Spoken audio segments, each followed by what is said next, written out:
Good evening. This is a regular meeting of the City of Southfield Council for Monday, February the 28th, 2011.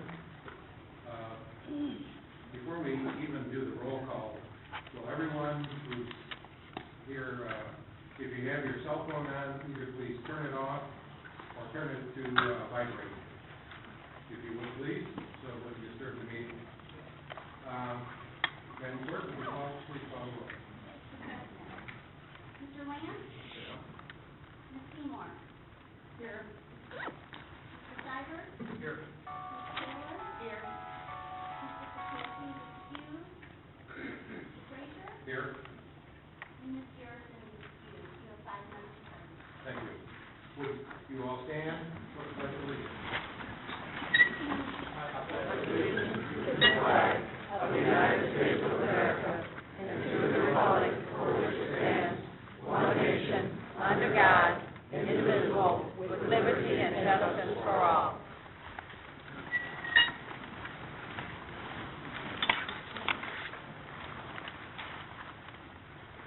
I know this is a commercial, but with everything that's going on in the world, it's really a privilege to be able to stand and do that.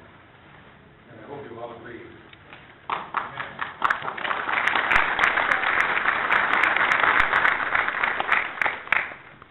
Now, before we get into the agenda, I have 2 items.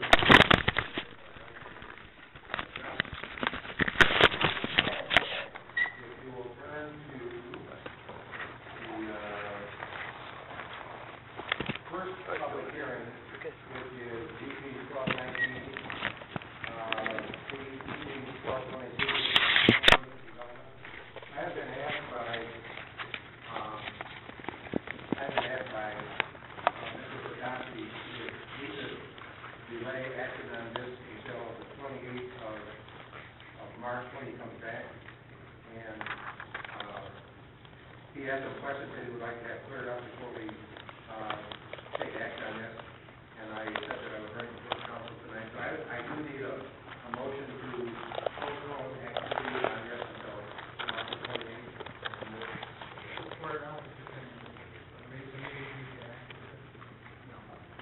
Not really, but this is one that we really don't want to delay. Agreed. Yeah.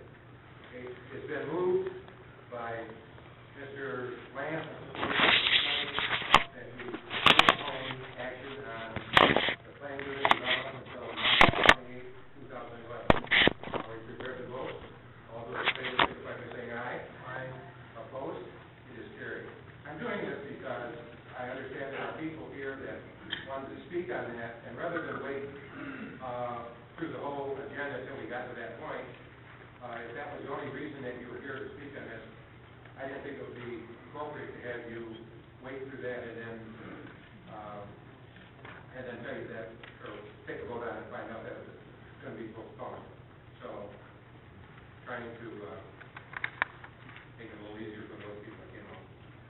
The second item is it's actually under public hearings. It's labeled public hearing E, but it really isn't a public hearing. And we don't need a motion on that because we're going to act on it tonight. But without objection, I'd like to move it from public hearing because it is not a public hearing. It got on public hearing by inadvertently. I'd like to move it down to administration if there's no objection. Okay? So what is labeled public hearing E will appear under administration. It's a network stabilization program, and it will be presented just second was always going to be presented. It'll be just in a different position on our agenda. I think that takes care of the items on the agenda that need to be changed. We have 3 presentations this evening. The first presentation is a draft resolution to the World Multiple Sclerosis Awareness Week. Mayor Lawrence.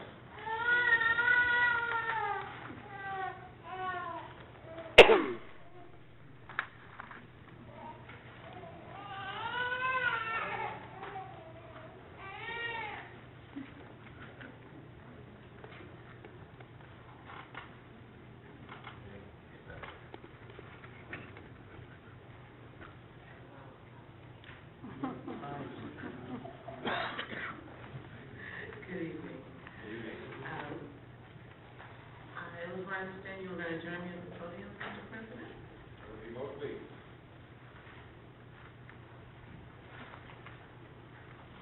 And would Ms. Joanne Camilla please join me at the podium?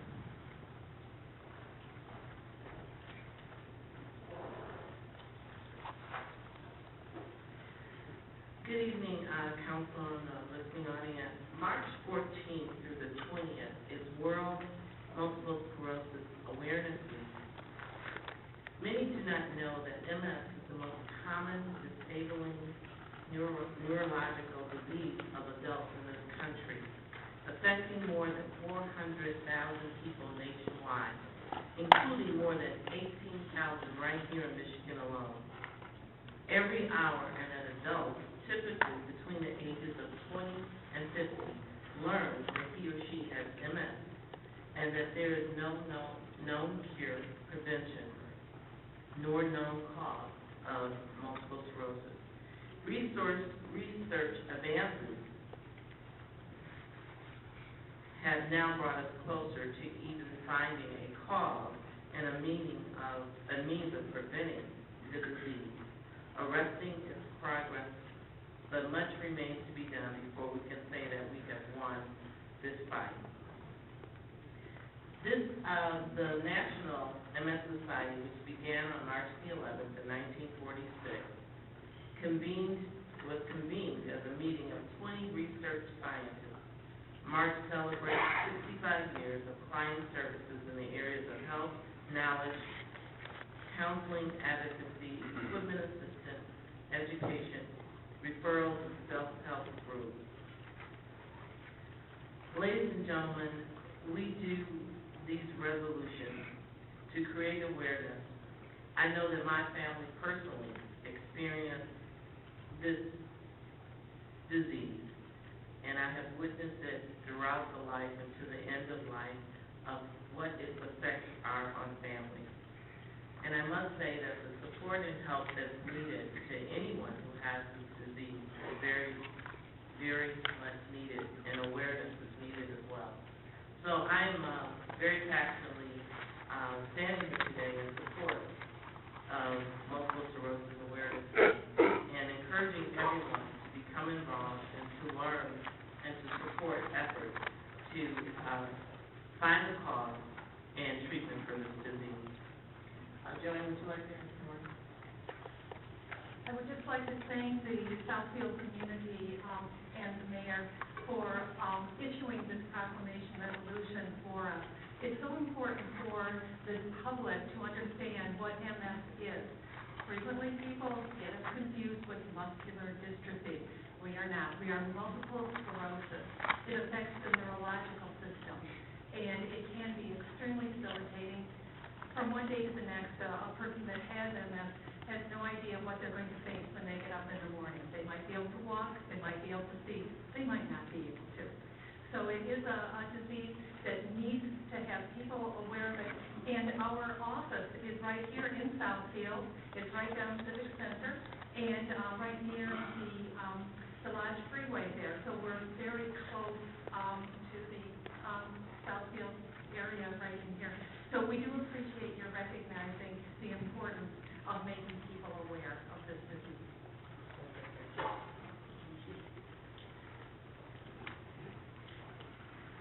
Joanne?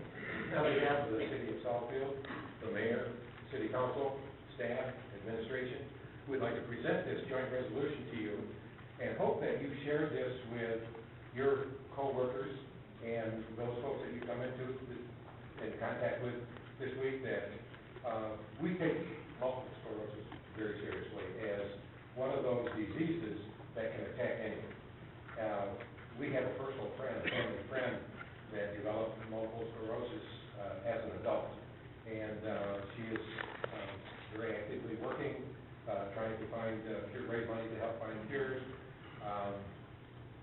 My family also contributes to that, so it is with our pleasure and honor to present this to you, and hopefully it'll let you know and that we're behind you. Thank you very much. We appreciate it.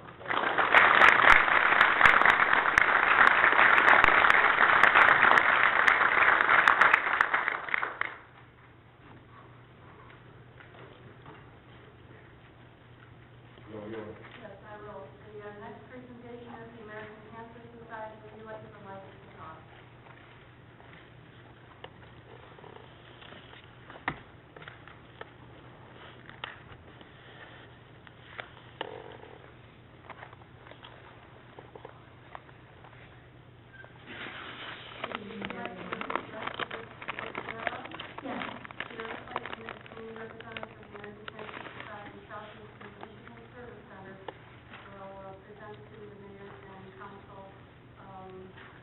Invite the mayor and council to participate in the relay for life kickoff on Thursday, March 3rd, 2011. Yes, thank you very much.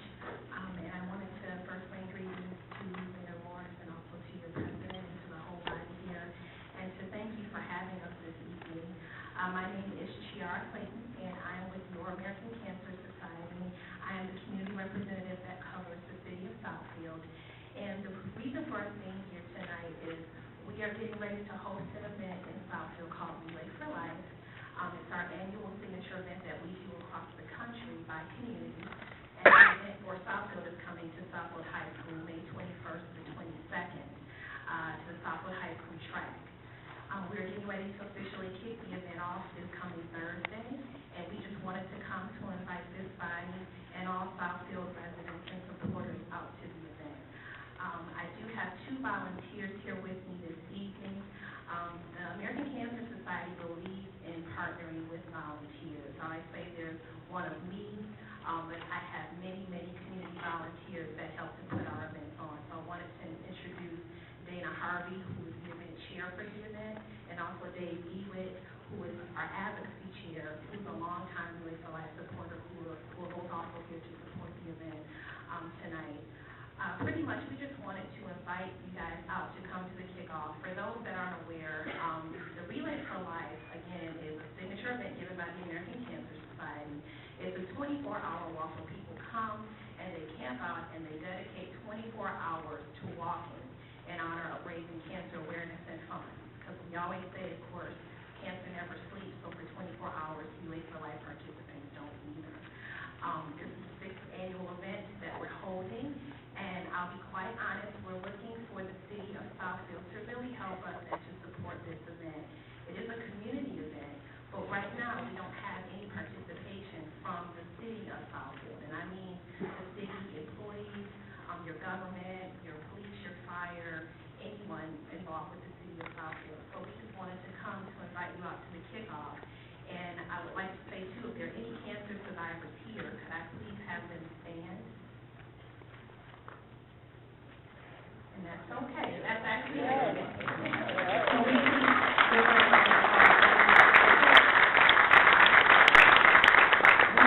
It's all about celebrating survivorship. We remember people lost to cancer, and we give the community a way to fight back against cancer. It is our signature fundraiser that we do. It's the way we raise the money for the free programs and services we offer nationwide to those dealing with cancer. We're looking for teams of people to come. We're looking for volunteers. We're looking for cancer survivors, and we're really looking for the Southfield community to really show up to this event and support it. The kickoff is held on March 3rd, this Thursday, at the Southfield Public Library, and it'll give a general overview of how to be involved with the relay. I believe all of you received invitations and just personally invite you again, and also anyone here that would like to get involved. What we do know is that most people have been touched by cancer one way or the other.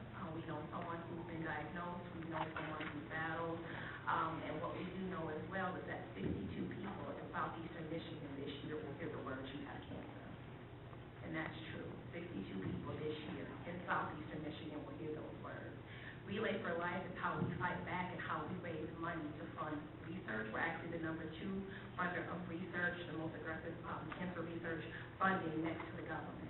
And then we also offer free services and programs like riding treatment, financial assistance, anything someone dealing with cancer may need. And Relay for Life is how we get that information out. So if anyone's interested, they can contact me. My direct number is 248-663-3420. The kickoff is again March 3rd at the Southfield Library. We have flyers that we would like to give to everyone here, and make sure you guys get that information as well. And again, we just really need the city of Southfield to help us with this and support it. We have a couple teams signed up from Southfield High School right now. Southfield High School's getting on board. We have a couple of other organizations from within, but we would love to have some representation from the city of Southfield as well in this event. Did I cover everything, guys? Did you want to say anything? Okay.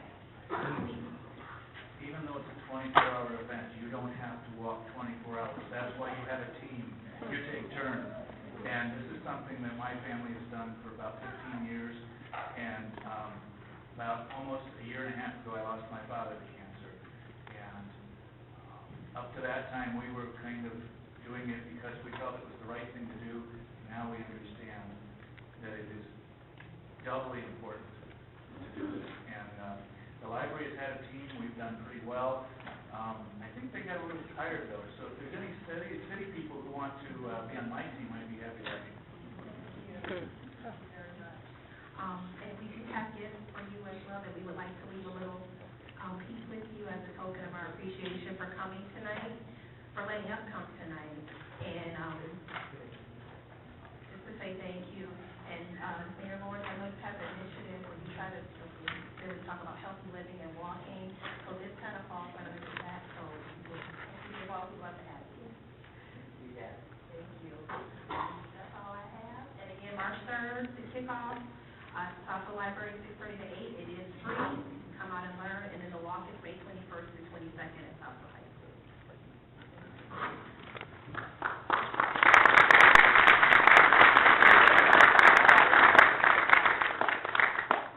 I think that the person has been given a challenge here, Council. Ladies and gentlemen, we're very proud of all of our staff and the city of Southfield. We know that they make a difference, and the council makes the policy, and I serve as mayor. We often take accolades for the hard work that our department and our city administrator do day in and day out. Today we're going to pause and celebrate one of our own who has done a tremendous job. And while we love house and appreciate that he's producing more population for our city, we wanted to take this time to call Mr. Bill Waterhouse and Ms. Carla Scruggs, City of Peru Parks and Rec Director, to the podium.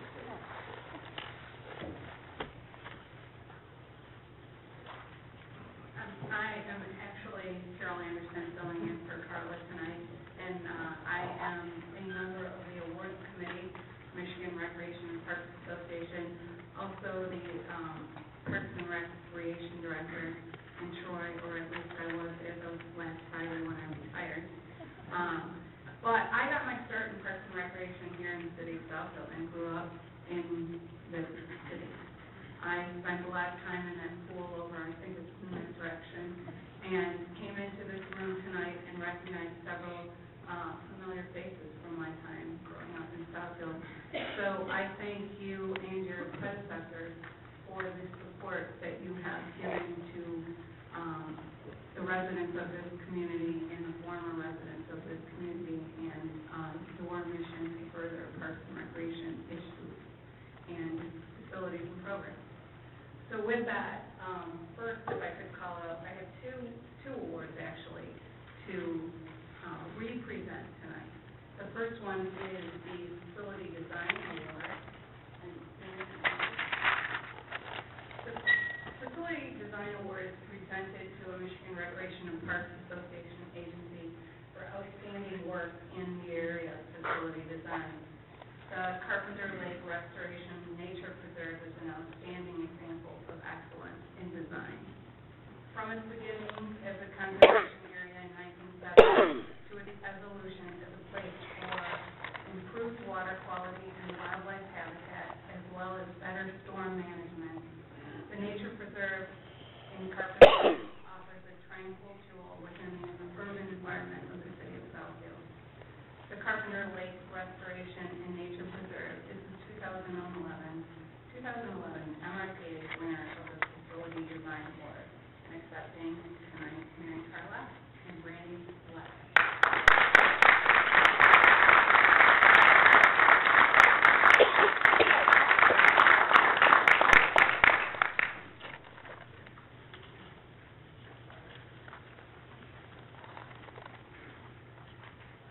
Also tonight, I have my second award for tonight is the Fellowship Award. But before I actually give the award, there's a little video that we'd like to show. So with that.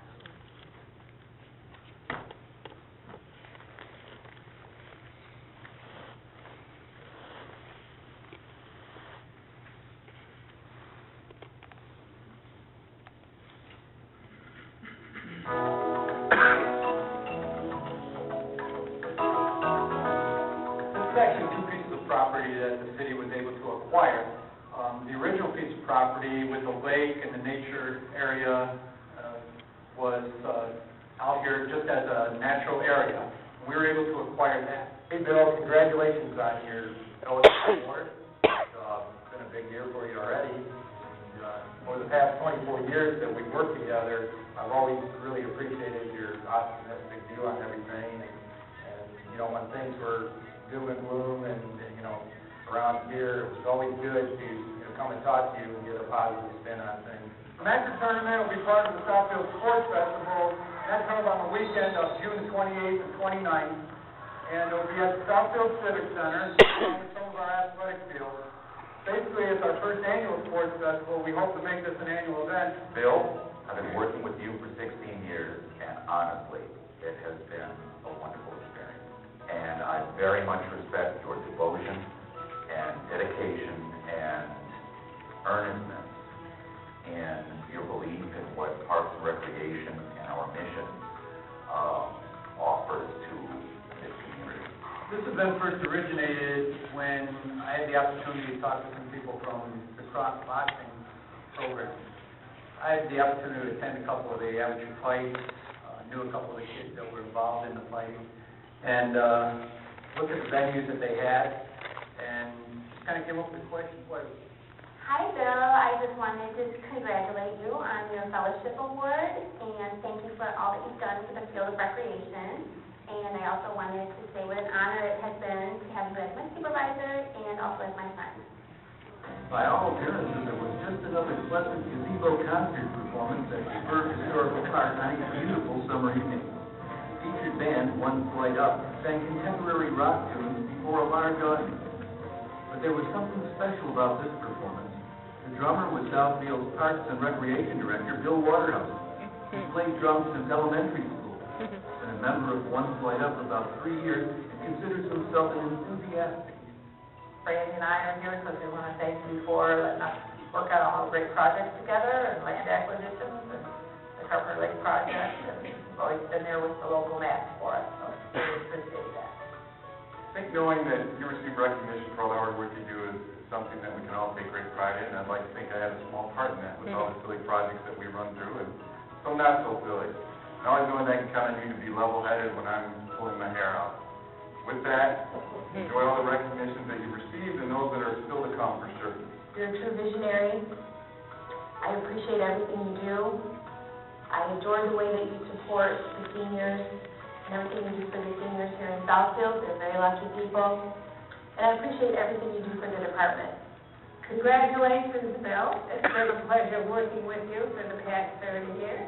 The one thing I've always enjoyed is that you encourage independent thinking.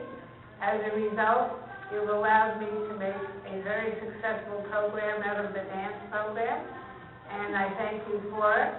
I wish you the best in the future. Bill, congratulations on your Southfield Award. We spent the last 25 years together, the first 15 years working together, the last 10 in neighboring communities. We've had a great time. You were a mentor to me out of college. Some things were good, some not so good. I do appreciate it. Congratulations. Look forward to the next 25 years.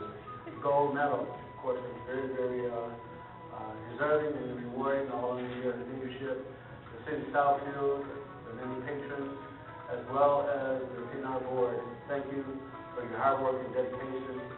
Great guy. The social board is a mere feather in your cap. I know it's a crowning jewel. Hi, Bill. Congratulations on your award. Thanks for being such a great boss over these past 15 years. Bill, congratulations. Couldn't have happened to a nicer guy. You've been instrumental in the work with Field Zone, and we just really appreciate all the work that you've done, all the time that you've spent, the go-between you've been between us and the city, and just how much you've helped and how much passion you have for kids, and how that really shows in the work that you do. Bill Waterhouse, we want to congratulate you for this amazing award. You're so deserving of it. You have been a champion of all of us in the Field Zone, and we just have one thing more to say to you. Here's from the Field Zone.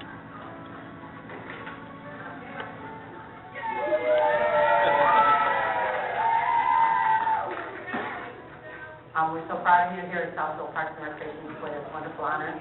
I've known you for over 30 years, and I've working with you all those years. Congratulations. We want to thank you for more than the 2,000 kids that have been able to have their voices heard through the Michigan Youth Symposium. Thank you. You were one of the first to believe that we needed this in Michigan, and one of the first to push for it back in 2001, 2002. And congratulations, Bill. I'm so proud of you.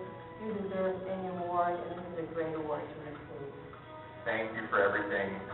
Truly a visionary. I've had so much fun working for you and with you in the last decade. No one is more deserving of this than you. So congratulations again. And here's to a few more years. Thanks. Hi, Bill. We just wanted to let you know how proud we are of you. And we're couldn't ask for a better daddy or a role model. Good job, Uncle Bill. When I think of Bill Waterhouse, I think of three words: kindness, caring, and compassion. I remember bringing the idea of the Miracle League of Michigan to Bill, as well as other city municipalities. And at that meeting, Bill was the only one who stood up and said, "This is something that the community needs. I want this for the city of Southfield." Bill cared about those with physical and mental disabilities. And because of his caring and his vision, today we are now 8 years into the Miracle League of Michigan, and we serve thousands of children and adults with physical and mental disabilities. Bill, I'm so happy for you on receiving this award. You are truly deserving.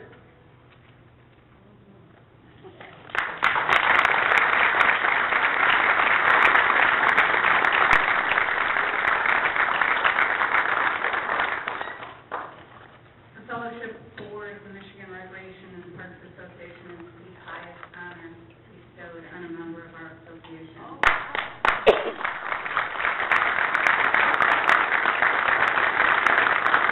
This individual honor is awarded to one with significant, long-standing contributions to the association. Bill Waterhouse has been a fixture in the Parks and Recreation profession for over 35 years. He has served and chaired committees from athletics to public policy. His ideas have allowed the association to progress with innovations that may have seemed possible to most, but Bill took those ideas from concept to fruition. His accomplishments are many as both a member as an employee here in Southfield, Oak Park, Sterling Heights, and Troy. The Fellowship Award winner is the best of the best in the field of parks and recreation.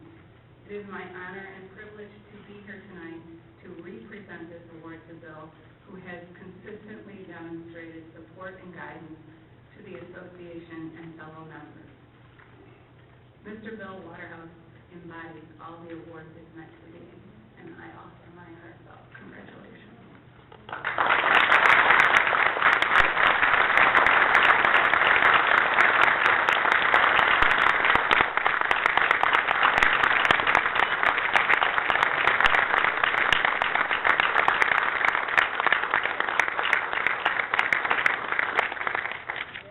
I'm going to speak to Mr.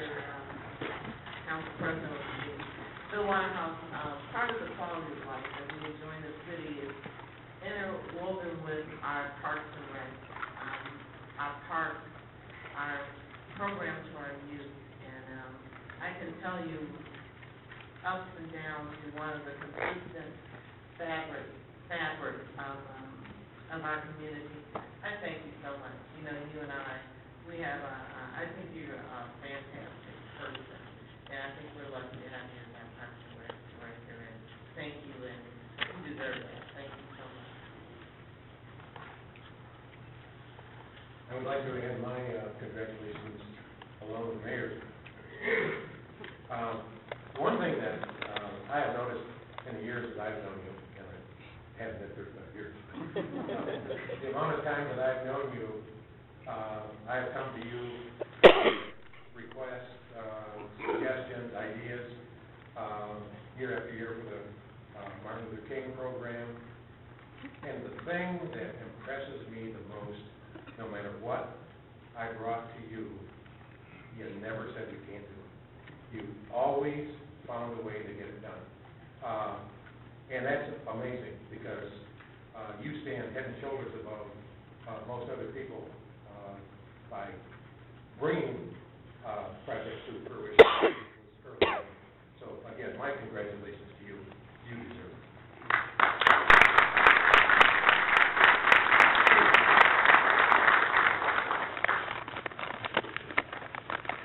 I want to say thank you very much for this award. I don't take this award lightly.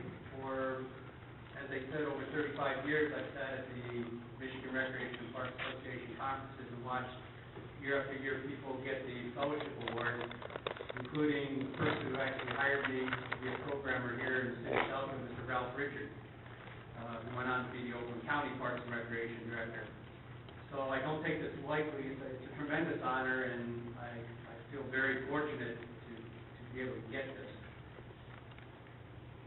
With that said, I know that this is something that you don't do alone, and the video showed a lot of people who were involved. I think over the years from our city council, our elected officials, the tremendous support that we got, that how much they supported Parks and Recreation and the things that we did.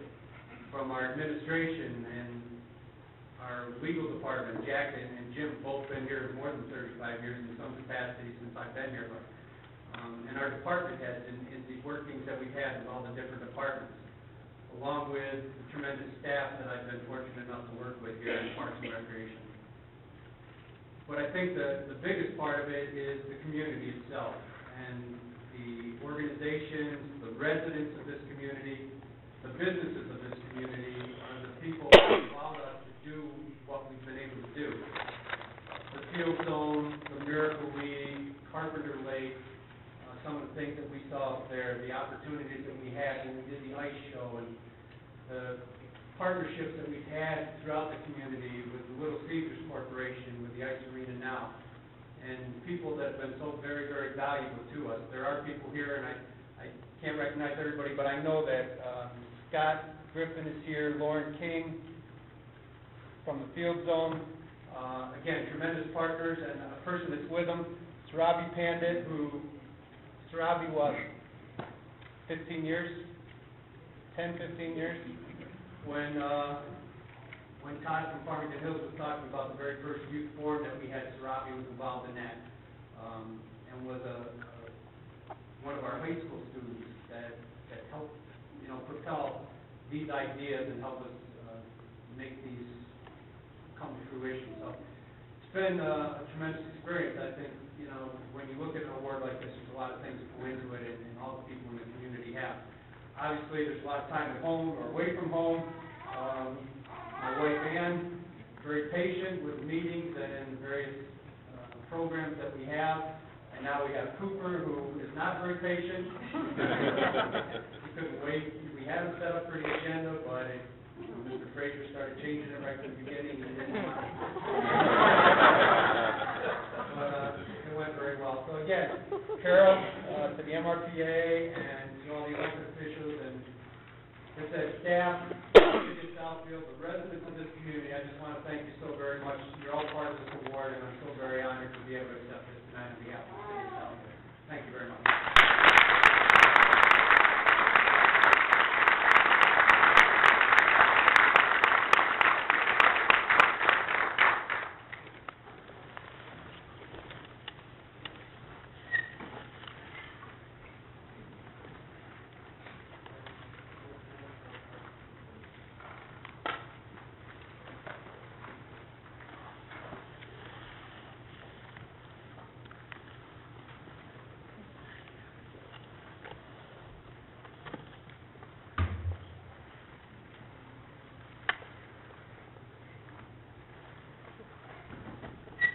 Even in tough times we're having with finances and the economy, this is a darn good thing. We have some appointments this evening, and we'll start out with the council appointments. Ms. Taylor, you're the chairperson of the boards and commissions. Would you like to make a presentation? Yes. Good evening. Good evening. First of all, we have one appointment, but we have several reappointments. But first, I'd like to just say, boards and commissions give everyone an opportunity to volunteer and work for the city of Southfield.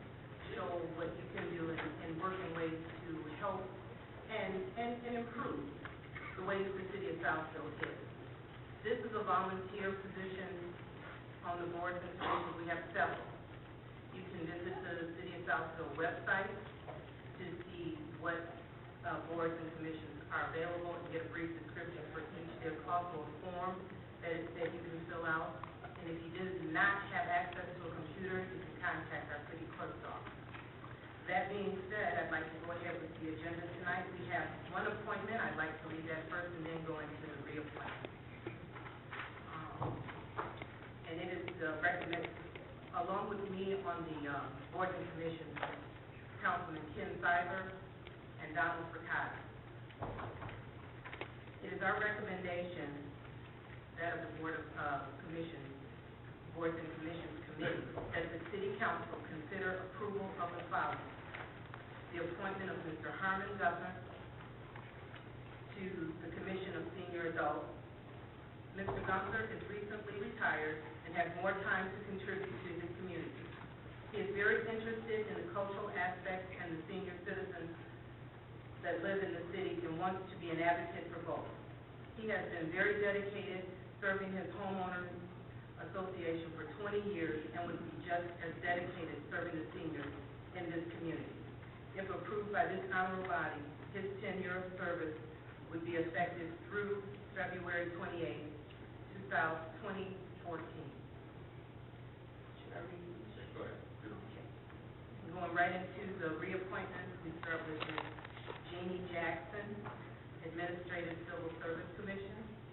Ms. Jackson teaches human resources classes and has been in this field for over 30 years.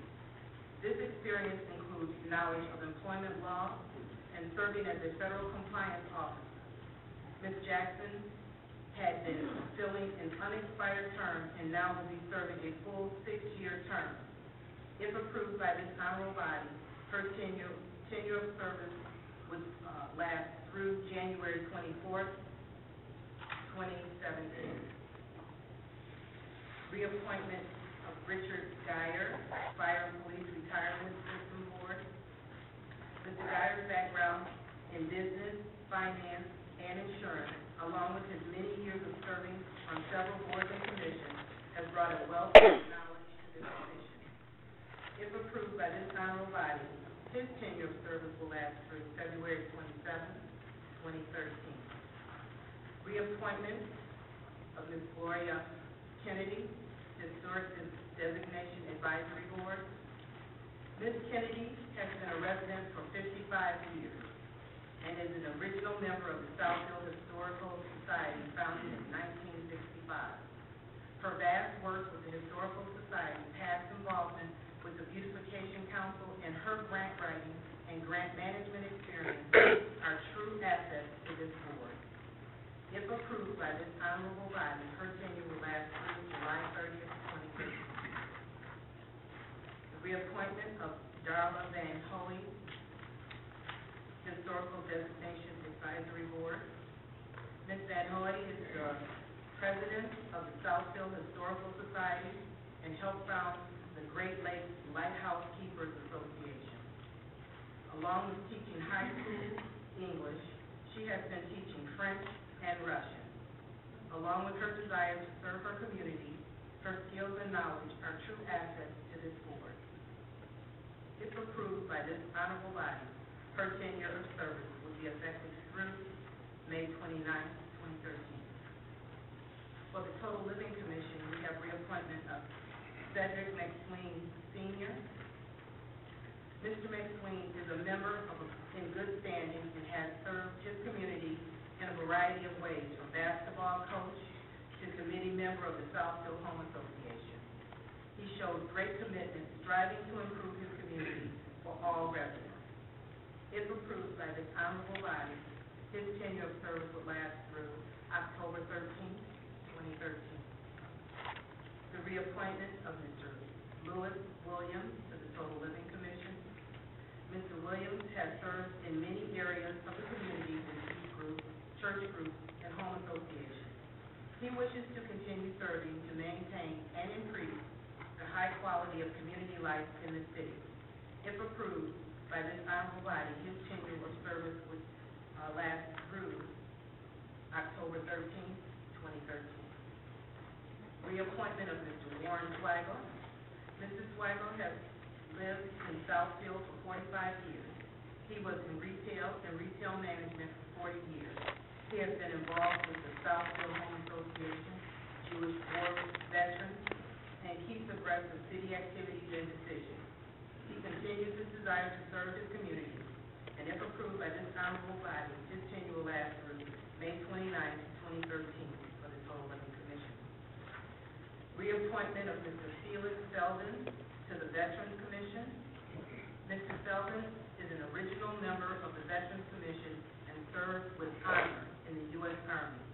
His contributions to this commission have been a great asset, and he desires to continue his service to veterans. If approved by this honorable body, his tenure of service will last through December 13th, 2013. Reappointment of Mr. Timothy Workers to the Veterans Commission. Mr. Workers also is an original member of the Veterans Commission and is a member in good standing. He is an Air Force veteran, and his contributions have greatly enhanced this commission. He desires to continue serving in the Veterans Commission. If approved by this honorable body, his tenure of service will last through December 13th, 2013. Reappointment of Roy T. Bell to Zoning Board of Appeals.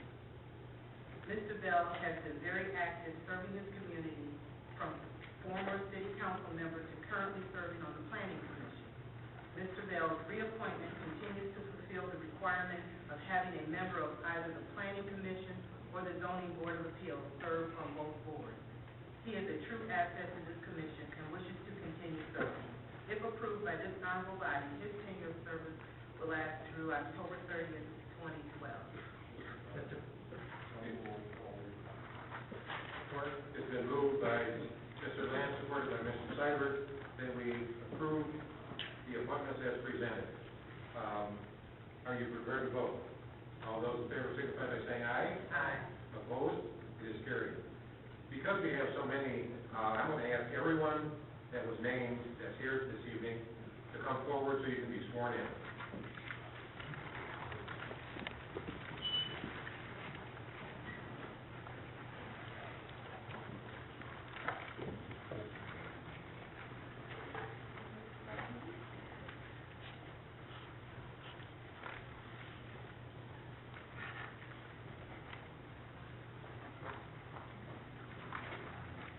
Do you solemnly swear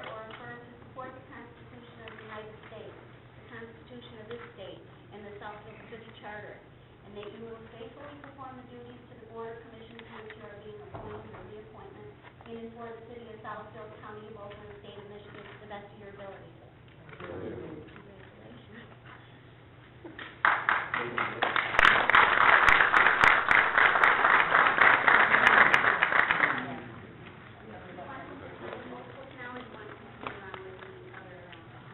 Go ahead, Simon.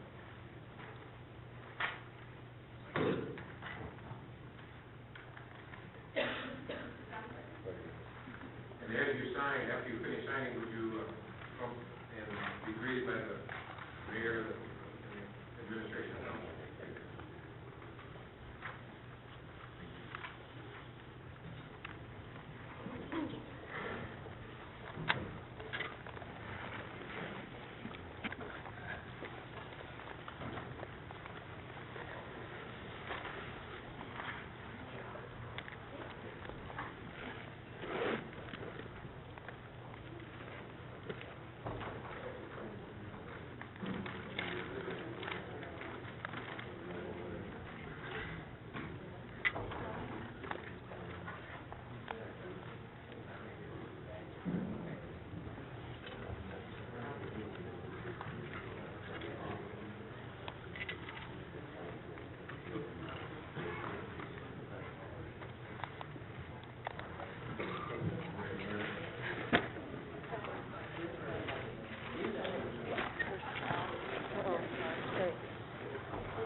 That wide.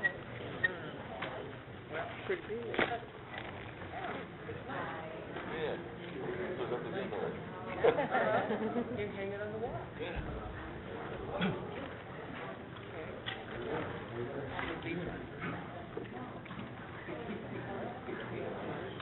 Sheldon, you're going to be up there for the next 2 years. Just texting her tonight.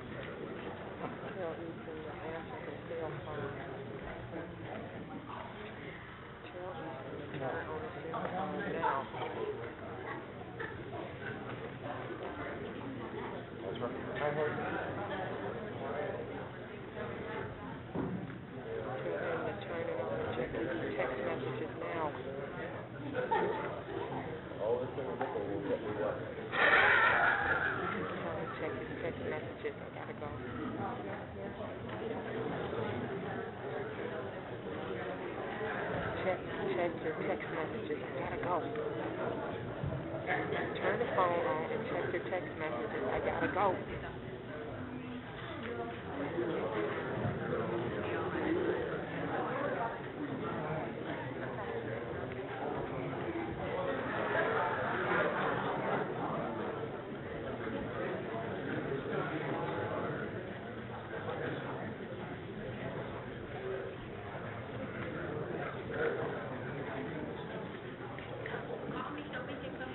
Okay, you got it.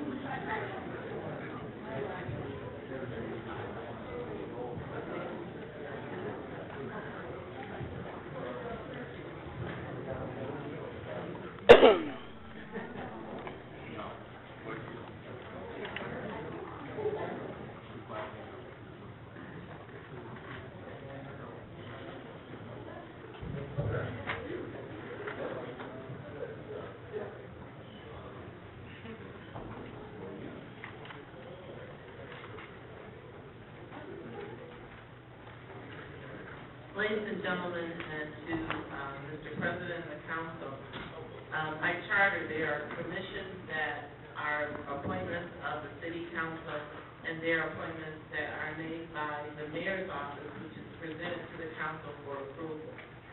Tonight, to this honorable body, I bring forth the following appointments and reappointments. It's with honor that when I call your name, please come forward. I would like to bring forward to the appointment to the Local Officers Commission, Compensation Commission, Mr. Perry Jones. Ladies and gentlemen, everyone that you've seen and will be seeing tonight are volunteers, those who stood up and said that they want to serve their community. And I can tell you the spirit of being a volunteer is extremely strong in Mr. Jones. and it's an honor to have him on board to fulfill that role. Presenting for reappointment, I have for the reappointment to the Southfield Employee Retirement System to serve Mark Jubis, who is a CPA and currently working for DTE. He has been serving in that capacity, and he has truly performed his duties well, and it's an honor to have him in that capacity, and I strongly recommend him for reappointment. Reappointment to the Local Development Finance Authority. By charter, I present to you James Charette, and Mr. James Pierce for reappointment to those. Reappointment to the Cornerstone Development Authority. I can tell you Colorado Springs lost was our game. Orletta Caldwell, thank you. She worked with urban planning renewal in Colorado Springs, and she has been serving on the Cornerstone Development Authority and has been performing well, and I strongly recommend her for reappointment.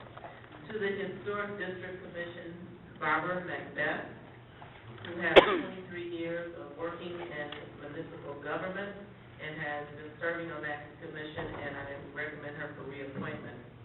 And lastly, the reappointment to the Electrical Board, Lauren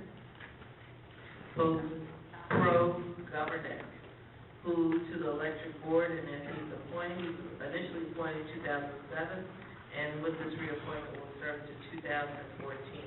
Those ladies and gentlemen of the council are the appointments I bring to you tonight for your approval. Mr. President, I move the appointment of Harry Jones to the Local Officers Compensation Commission and the reappointment of Mark Jubis to the Southfield Employee Retirement System, James Charette and James Pierce to the reappointment to the Local Development Finance Authority, Orletta Caldwell to the Cornerstone Development Authority, reappointment to the Historic District Commission, Barbara Macbeth, and reappointment to the Electrical Board of Larry Hoffman.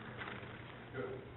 I have a motion by Mr. Ciber and a support by Mr. Lance. And is there any discussion? Are you prepared to vote? All those in favor signify by saying aye. Aye. Opposed? It is carried. Then clerk, would you please swear in our new appointees? You swear or affirm to support the Constitution of the United States, the Constitution of this state, and the Southfield City Charter, and that you will faithfully perform the duties as a member of the Board or Commission to which you're being appointed in and for the City of Southfield, County of Oakland, State of Michigan, to the best of your ability. Yes.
We have one more set of appointments, and our most recent appointee is going to make an appointment. Someone. Yes, Mr. Ray Fletcher, that I would introduce the following appointments. These are administrative appointments, but they're very important to the functionality of the services for our seniors and the functioning of our senior housing, as well as Section 8 programs and other housing related items. This is a team effort. I want to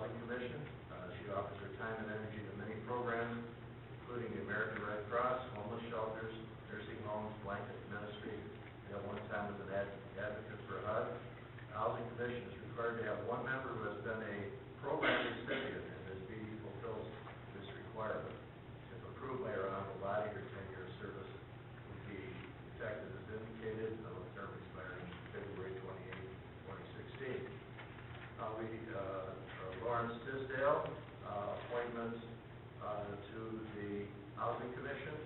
Mr. Tisdale is a certified public accountant and currently is president and founder of LARC Properties, Inc., a real estate development firm located in Southfield, specializing in the development and preservation of affordable multifamily housing properties. He has extensive experience working with HUD, housing authorities, and affordable housing lenders and investors throughout the United States. Through Mayor Honorable Body's tenure, service would also be through February 28, 2016. And the reappointment of Michael Martin.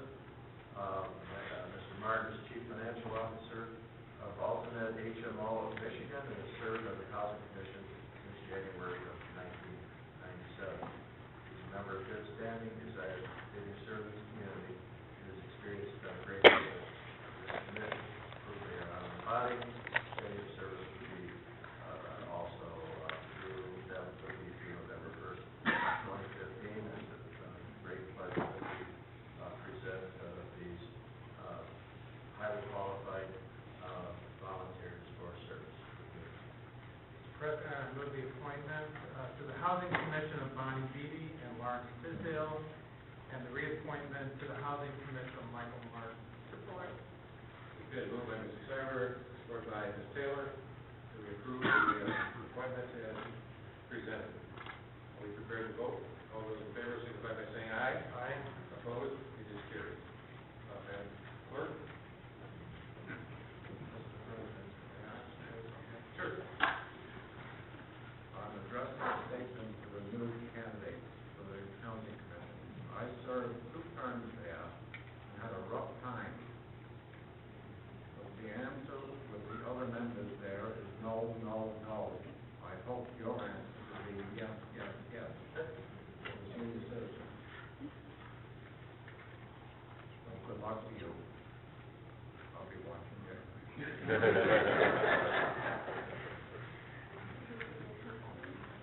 solemnly swear affirm to support the Constitution of the United States, the Constitution of our state, and the Southfield City Charter, and that you will faithfully perform the duties of the board to which you are appointed in and for the city of Southfield, County of Oakland, State of Michigan, to the best of your ability. I do.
We have 4 sets of minutes, the regular meeting of December 13, 2010, committee of the whole meeting of January 10, 2011, the regular meeting of January 18, 2011, and committee of the whole meeting of January 24, 2011.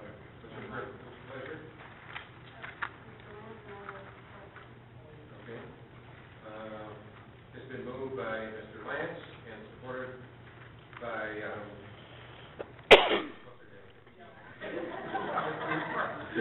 so we approve the minutes that he presented. Are we prepared to vote? All those in favor signify by saying aye. Aye. Opposed?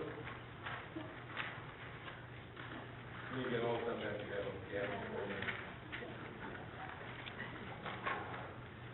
Next item on our agenda is communications, and we have 3 requests for communication. The first request is for Pamela Gerald. If you come to the microphone, your name and address for the record. You have 5 minutes to present your issue.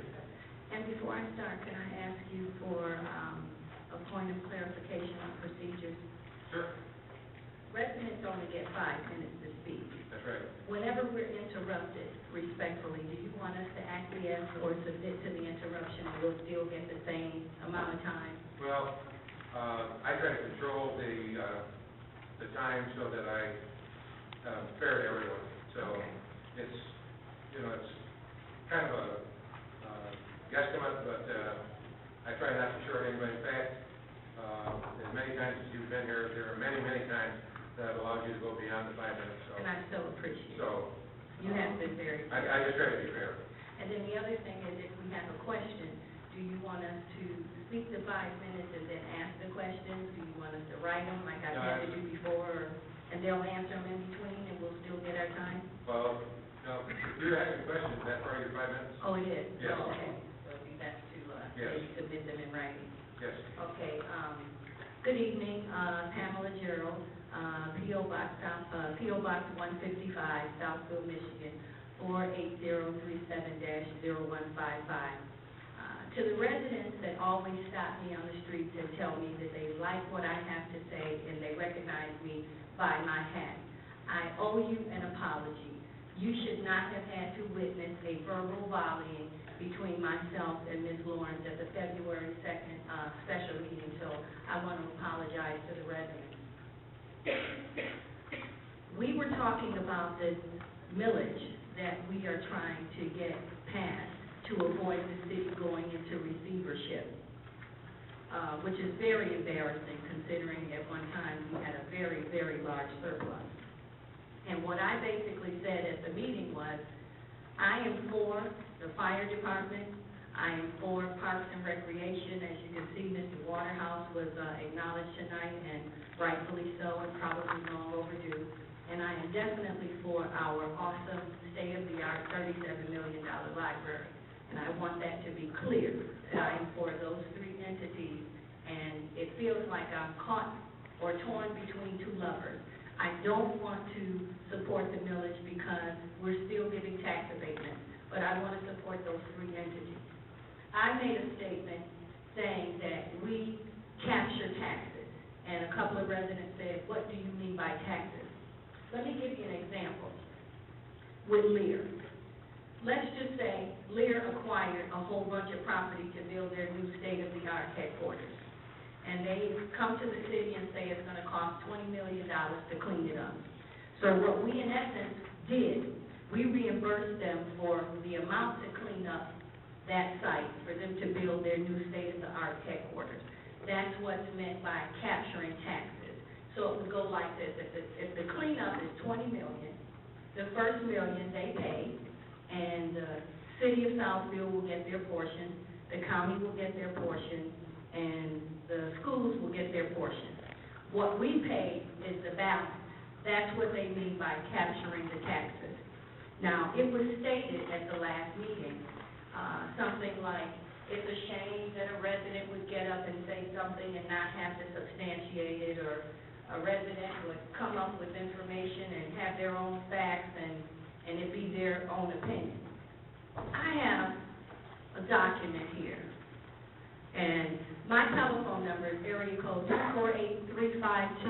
248-352-9188 for any resident that wants to call me and ask me questions. My name again is Pamela Gerald. In 2008, the city of Southfield paid $458,900 in taxes for Lear. In 2009, we paid $508,978.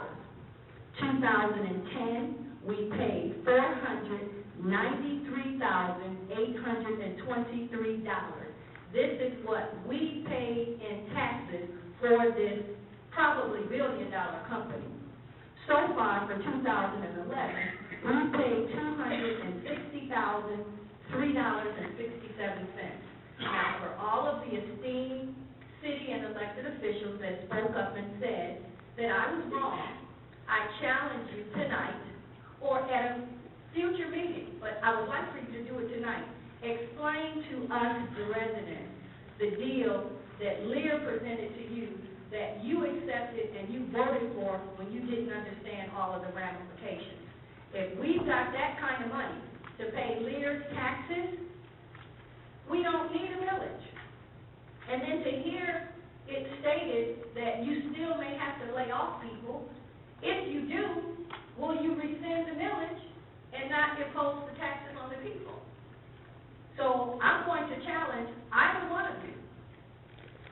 And Mr. Lance, with the exception of you, because you don't support tax abatements, and thank you so much for that. And I'm honored to know you and have you to represent me, because I've given you my vote. But I'm challenging anyone else, including Ms. Lawrence, to explain the deal that we gave Lear again, and to say whether or not it's true on the record that we have paid so much so far to Lear, their taxes. In addition to that. Your time is up. Oh, it is? Yes. Okay. I'll see you And on the 28th of March. And then I didn't start the clock until after we.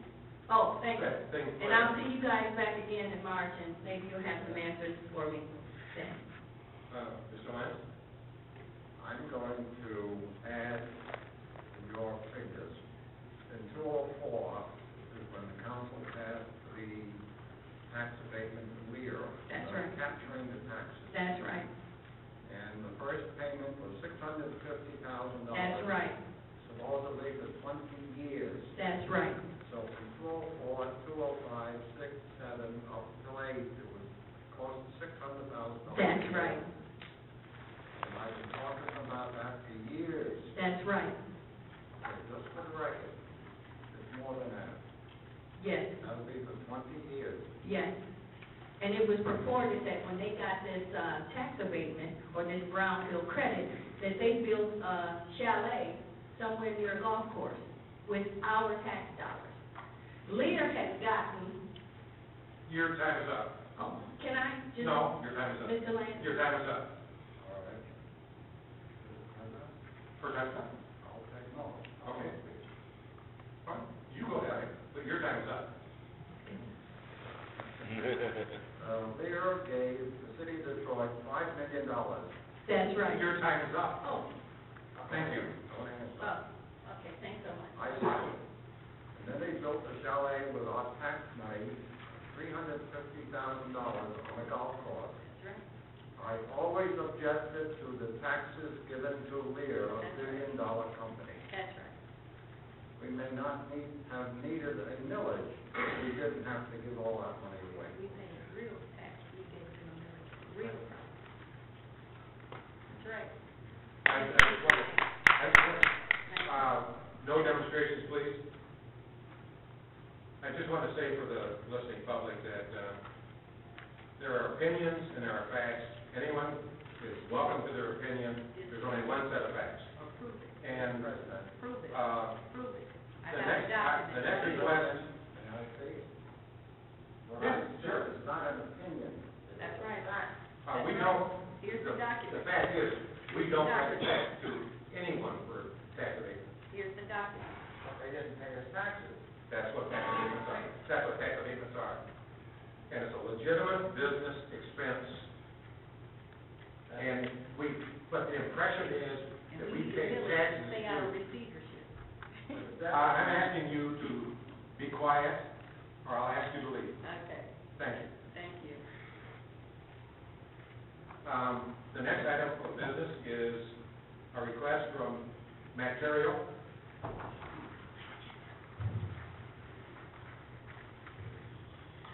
If you give your name and address for the record, you have 5 minutes.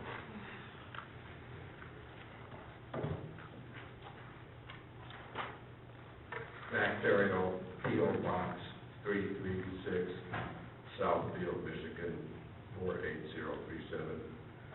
I am a resident and property owner in the city of Southfield. I thank you for the opportunity to speak. I probably come before you several times a year. I try not to abuse the privilege. I have just recently learned that this meeting will not be live cablecast over Comcast, but I was informed that it will be repeated on subsequent broadcasts. I hope so, because I really don't want to come back on this.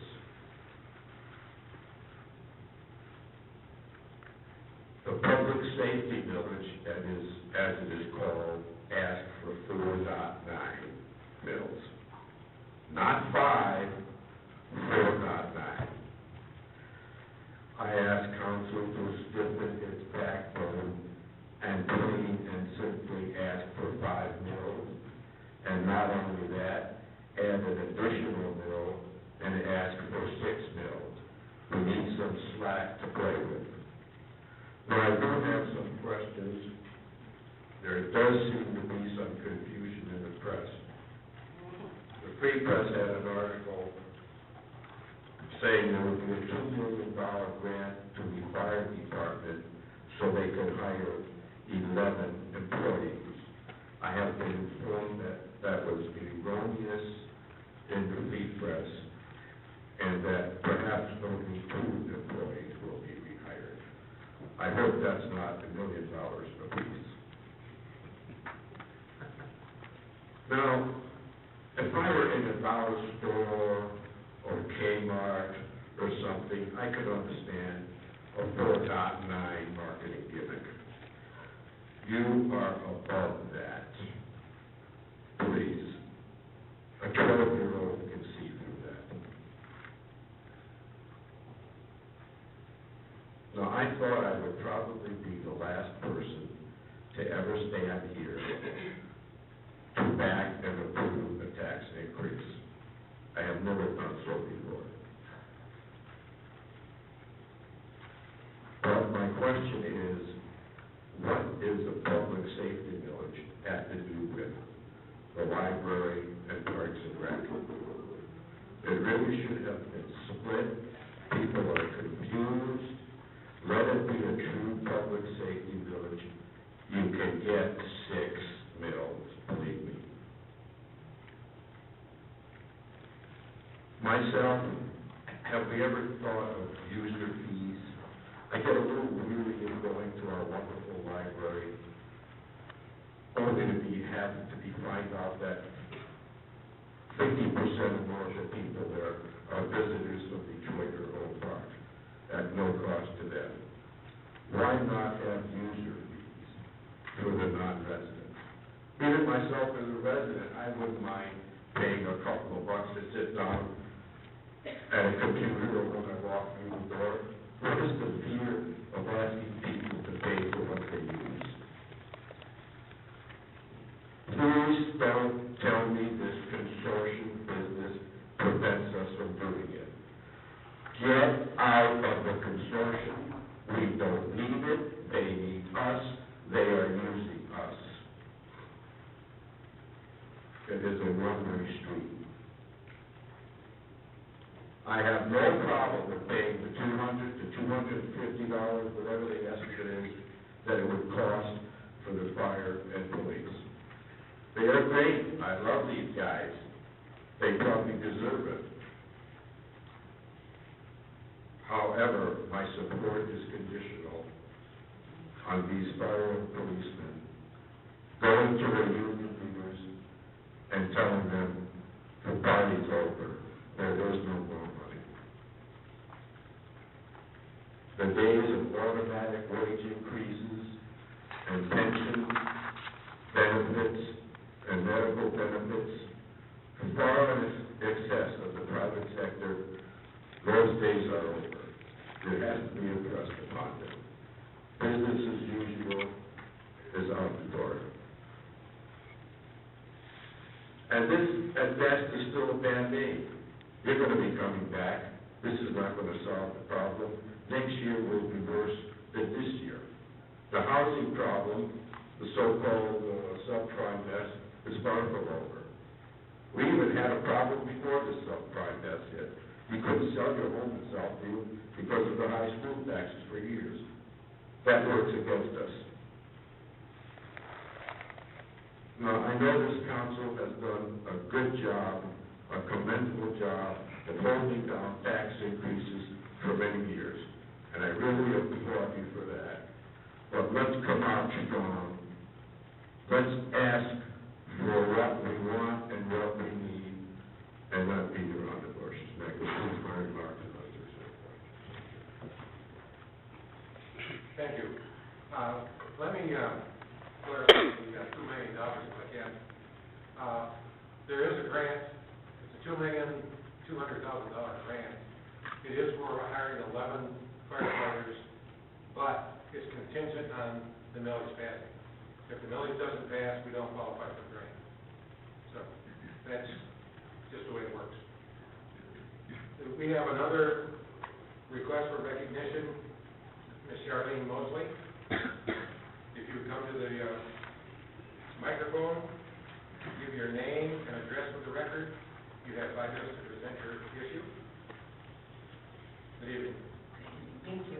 Charlene Mosley, 28036 Red Leaf Lane, Southfield, Michigan, 48076. Good evening. On February 7th, I had 2 appointments outside of my home. When I left, I had just had my snow removed because of all the snow. When I left for my first appointment that morning, everything was fine. When I came back, I had a little time between my next appointment. I was unable to get into my driveway. The city of Southfield had mowed the snow, shoveled the snow, which I know that they have to do, but not across my driveway. It was so high, it was like a bench. I could not get in my driveway. I cannot move the ice. I cannot move it. I had a serious operation on my back 2 years ago. I can't do that. My children are grown and gone, and I live alone, and it was awful. I had to, when I came back from my second appointment, I had to park in a neighbor's driveway that night because, of course, you can't leave your cars on the street. And again, I know something has to be done with snow. I called the city of Southfield the next day, and they referred me to their people who remove their snow. And I explained to them that I had already paid to have my snow removed. Why should I have to pay again? And I did eventually have to pay to have someone come and remove that ice from my driveway. And I really don't think that was right. I don't know what can be done about that, but it really left me in a dilemma. It is a problem. You know, everyone that has a driveway that borders the street has the same concern. When I was young, my dad taught me a trick about shoveling snow in the wintertime, because the snowplow comes down the road. It seems like it's always after you have your driveway shoveled in. Exactly. And it leaves a barrier across the end. My dad taught me a trick which I carried throughout my life, and that is upstream from the direction that the snowplow is coming, also shovel so that when they come down the street, there's no snow for them to push in front of the driveway, so it doesn't leave a barrier. And so if whoever cleans your driveway, if you would have them move the snow up the stream, if you will, away from the curb, so that when the snowplow comes along later, there won't be any snow in front of your driveway. So, we have about 26,000 driveways in the city of Southfield, and it is a problem. There's no doubt about it. It is a problem, but it's one that there's really no real good good solution to accept one of two things. One is wait until after the snow blower goes by, or second, do what I suggested as an alternate. And those are about the only two things that won't cost you extra money. You're saying, okay, when they bring the snow down the street, Yes. they're bringing it from everywhere, from Yeah. the whole street. But the snowplow, when it comes down, the snowplow is angled, and what it does is it pushes the snow down the street. So if you have shoveled further up the street, when he gets that empty spot, there's no snow to leave in your driveway.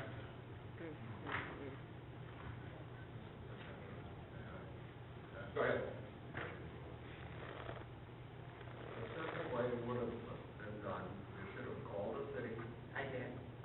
and what did they tell you? They recommended that I call, the people back out to do it for the hire.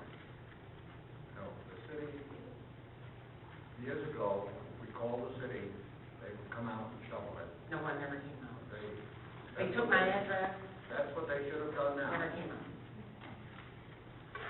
I'm disappointed at the city So am not I. coming out and shoveling it. They don't have to shovel 26 driveways. If you called, they should have come out. I did.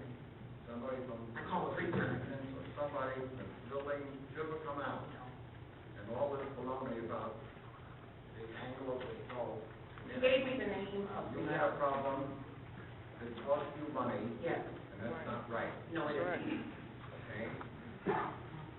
I don't know if I could be so bold as to say that the city should pay you back the money that you paid.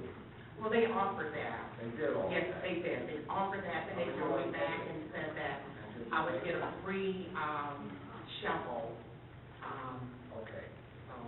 at least they did something to make up for it. Well, they haven't done anything, but they have offered, they haven't done anything, no. Well, I think the administrator will look into it. Thank you. Thank you very much. I just want to go on record saying that we try to be fair, we try, and if one resident calls, 1,000 residents call, they all deserve the same kind of thing. We just don't have the money to do that. And to offer that we will come out and shovel at the end of everybody's driveway is not a reasonable solution to this problem. It's a problem, I understand it, I recognize it, but there's a responsibility of the residents as well as the city. Our next item on the agenda is the consent agenda. We have a number of items on our consent agenda, items A through G. Does anyone have any item on the consent agenda that you want removed? A through L, excuse me, A through L. I have 2 pages, A through L. Does anyone want any item full to discuss? Okay. Item A is a request for approval of a technical financial reporting reclassification of a previously approved interfund loan to the reporting category transfer to meet recent changes at the state level in financial reporting procedures. This item has no financial implications. It is purely a technical adjustment. The major street fund will continue to be required to make the principal and interest payments established in the original amortization schedule. The matter was reviewed at the February 7th Committee of the Whole meeting. Item B through E are annual renewals of the Southfield Career Center contract in an amount not to exceed $4,676,000 for the adopted 2010-2011 city budget. These programs are 100% funded by grants, relieving the local taxpayers of the financial obligation for these services which benefit both unemployed and individuals and underemployed persons, while providing trained employees for the business community. Unfortunately, the total state and federal grant funding provided for these job training and placement programs has been reduced $1.5 million, or 24% from last year's level. Item F is an award of the acceptable bid to the sole supplier for water meters and related items to Michigan Meter Technology of Madison Heights, Michigan, in the not to exceed amount of $475,500 annually for the 2-year period beginning March 1, 2011. This annual amount is flat to the previous authorization. Funds are provided for this purpose in the 2010-2011 water and sewer budget and will be requested in future budgets as council may approve. Item G is approval of a 1-year award to HD Supply Water Works of Shelby Township for their overall lowest bid in the not to exceed amount of $120,000 for water main installation and repair parts of the water and sewer department. This is an 8% decrease from the previous year's expenditure due to the availability of some remaining inventory in public works. Funds are provided for this purpose in the 2010-2011 budget and will be requested in the 2011-2012 budget as council may approve. Item H is a request for an extension of the current contract with R.A. Johnson & Son of Wixom, Michigan for water service connection and water main break repair assistance, with no change in terms and conditions for the period from March 1, 2011 through April 23, 2011 to provide additional time for evaluation of bid proposals. Item I is an award of the low bid for road repair and maintenance materials and debris hauling services to Bedrock Express of Ortonville, Michigan in the not to exceed total of $244,207.63 for the 1-year period beginning February 28, 2011. This represents a 5% decrease from the previous year's approvals. Funds are provided for this purpose in the 2010-2011 Streets and Highways and Parks and Recreation budget and will be requested in the 2011-2012 budget as council may approve. Item J is an award of the low bid for printing of the Southfield Living newsletter to Woodward Printing of Plainville, Wisconsin. Funds are provided in the 2010-2011 Community Relations and Parks and Recreation budgets and will be requested in the 2011-2012 budgets of those two departments, as council may approve. This award represents a 3.3% unit price decrease from 2010. Item K is approval of the award for coal patch materials for pothole repairs and other road repair purposes to Saginaw Asphalt Paving for their overall low bid of $22,112 for the 1-year period beginning March 1. This represents a 35% reduction in expenditures for this product due to lower usage in favor of the application of Durapatcher technology for pothole repair wherever possible and a lower price per ton. Funds are provided for this purpose in the 2010-2011 Streets and Highways budget and will be requested in the 2011-2012 budget as council may approve.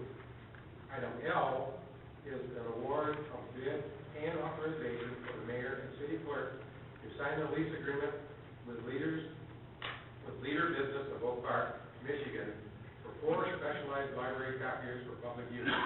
Revenues are anticipated to equal or exceed the cost of the award over a 4-year lease period, effective March 1, 2011, and costing a total of $9,373.32 annually for all 4 machines.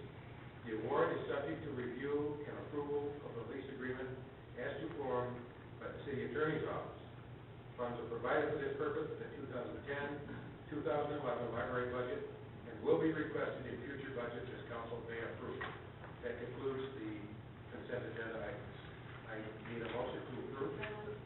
Support. I move that we approve CAA through CAL from the consent agenda. Moved by Ms. Seymour, supported by Mr. Ciber, to approve the items CAA through CAL. Is there any further discussion? Are we prepared to vote? All those in favor signify by saying aye. Aye. Opposed? It is carried. The next item on our agenda, if you recall, we postponed item A, public hearing, but we do have item B, GP 1216, SP 1277. Who would like to make that presentation? Thank you, Mr. President. Good evening, Council, Mayor Lawrence. The plan before you this evening is for the construction of the Ciber Chevrolet on the site of the former Canyon Chevrolet dealership. Currently, Ciber Chevrolet is conducting business from the old Saturn location on Telegraph Road north of 12 Mile, and should this project be approved by the City Council, the dealership will move to the proposed location when that site is ready. As part of the plan, the owner is providing some innovative green technologies on the site, which include bioswales for stormwater management, charging stations for the new Chevy Volt, and 2 wind turbines to provide some of their electrical power needs. Currently, the city has no regulations for wind turbines. However, as conditions of the special use and site plan approval, generally recognized standards have been included in the resolution, such as acceptable decibel levels of noise from property line, location of shadow flicker, that the poles shall not be artificially lighted unless required by the Federal Aviation Administration. The poles shall be finished in non-reflective matte finish color, and other standards having to do with signage, wiring, and location of ladders. Staff has a short presentation for you at this time.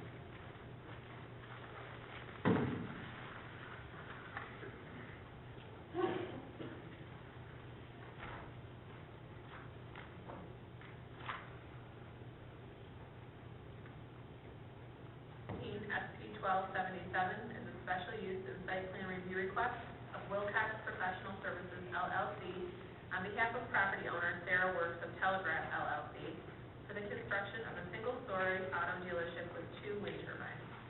The property is located at 28111 Telegraph Road on the west side of Telegraph Road between the M10 Lodge Freeway and 12 Mile Road in Section 17 of the city. The subject property, as well as the properties to the south, are zoned B3 General Business. The properties to the north are zoned B3 General Business, RC Regional Center, and P Vehicular Parking. The property to the west across Blackdale Street is zoned RC Regional Center. The property to the east across Telegraph Road are zoned RF Regional Shopping. With regards to the existing land uses, the property is vacant. The properties to the south are developed with the Red Roof Inn and the Marvin Gardens Hotel. The properties to the north are developed with the Tel 12 Plaza Apartments, the Verizon Wireless Building, and Storage Road. The property to the west across Blackdale Street is developed with the Galleria Office Center. The properties to the east across Telegraph Road are developed with the Southfield Chrysler Jeep dealership and stores at Tel 12 Mall. The site contains a total of 8.92 acres of land. There are 350.31 feet of frontage on Telegraph Road and a depth of 1,011.26 feet. The special use request is to allow an automotive dealership in the B3 General Business District. The submitted site plan proposes the construction of a single-story, 33,522 gross square foot auto dealership with 2 117-foot tall wind turbines. The parking required for the development is 28 spaces with 624 provided on site. The landscape exceeds the requirements of the zoning ordinance. The elevations show a mix of furnished, split-face, and smooth-face block, metal panels, and glass. Issues considered by the Planning Department during the review of the special use and site plan were the special use general standards and conditions for automobile and truck sales and showrooms in the B3 General Business District. And the petitioner is to implement the recommendations made by the Southfield Police Department's Crime Prevention Bureau regarding site security.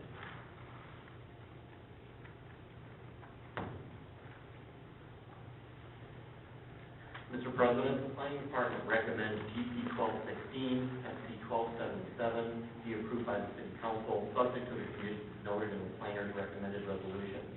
Site plan is dated February 24, 2011, and received by the Planning Department on February 25, 2011. The petitioner and his representatives are here this evening to answer any questions you may have. Thank you. Thank you.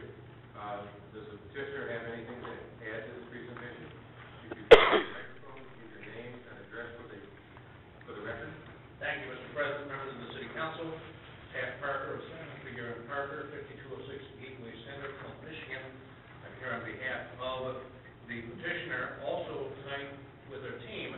Joe Serra, the principal, who is the owner of the proposed dealership, and Serra Automotive. We have our architect, we have our engineer. We also have Jeff Taylor with us tonight, who is the principal in the company that we are contracting with to provide the wind turbines. And a number of the questions that come up during the planning process have had to do with our proposed wind turbines. And he flew in today to be able to answer questions for the city council tonight on that issue.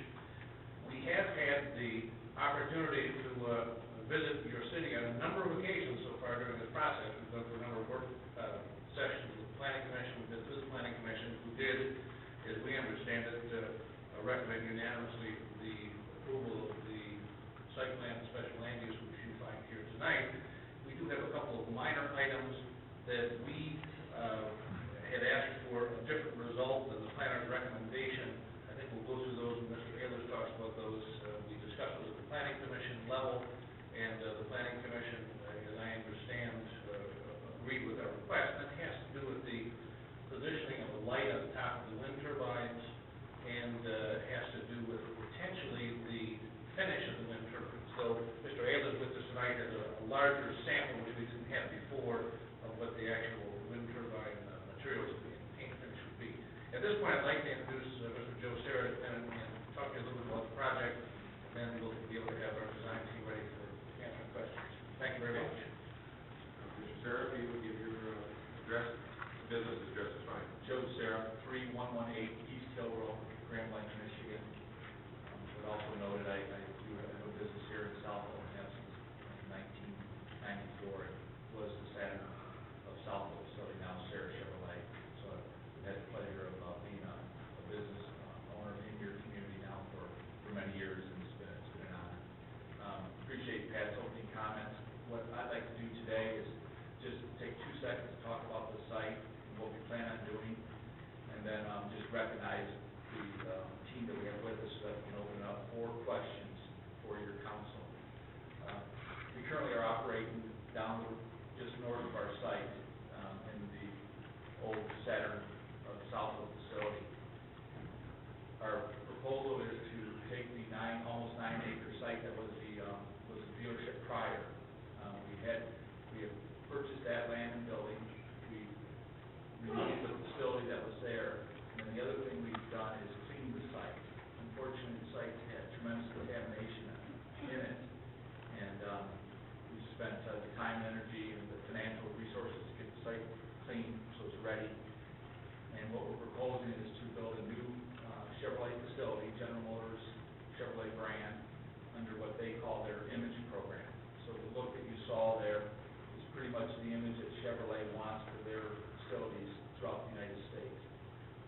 As I mentioned to the planning commission and then to the city council, I like the look, and what I mean by that is I have other automobile dealerships for other manufacturers. Sometimes I don't. Sometimes it looks just doesn't appeal. This is, I think, a nice clean look that can last for many years in the city. So I'm supportive of GM in that regard. The facility, unlike the previous dealership that was there, which is pretty much horizontal to the site, we turned it to where we can open up the site and see all 9 acres. The other thing we've asked for, different than the previous site, was to have an entrance and an exit off of the road to the rear. That would give us access on both sides, mainly for the delivery of trucks, just keeping that out of the front. So I think the way we laid out the site, the way we use the 9 acres, the traffic flow that's in there works very well for the consumers.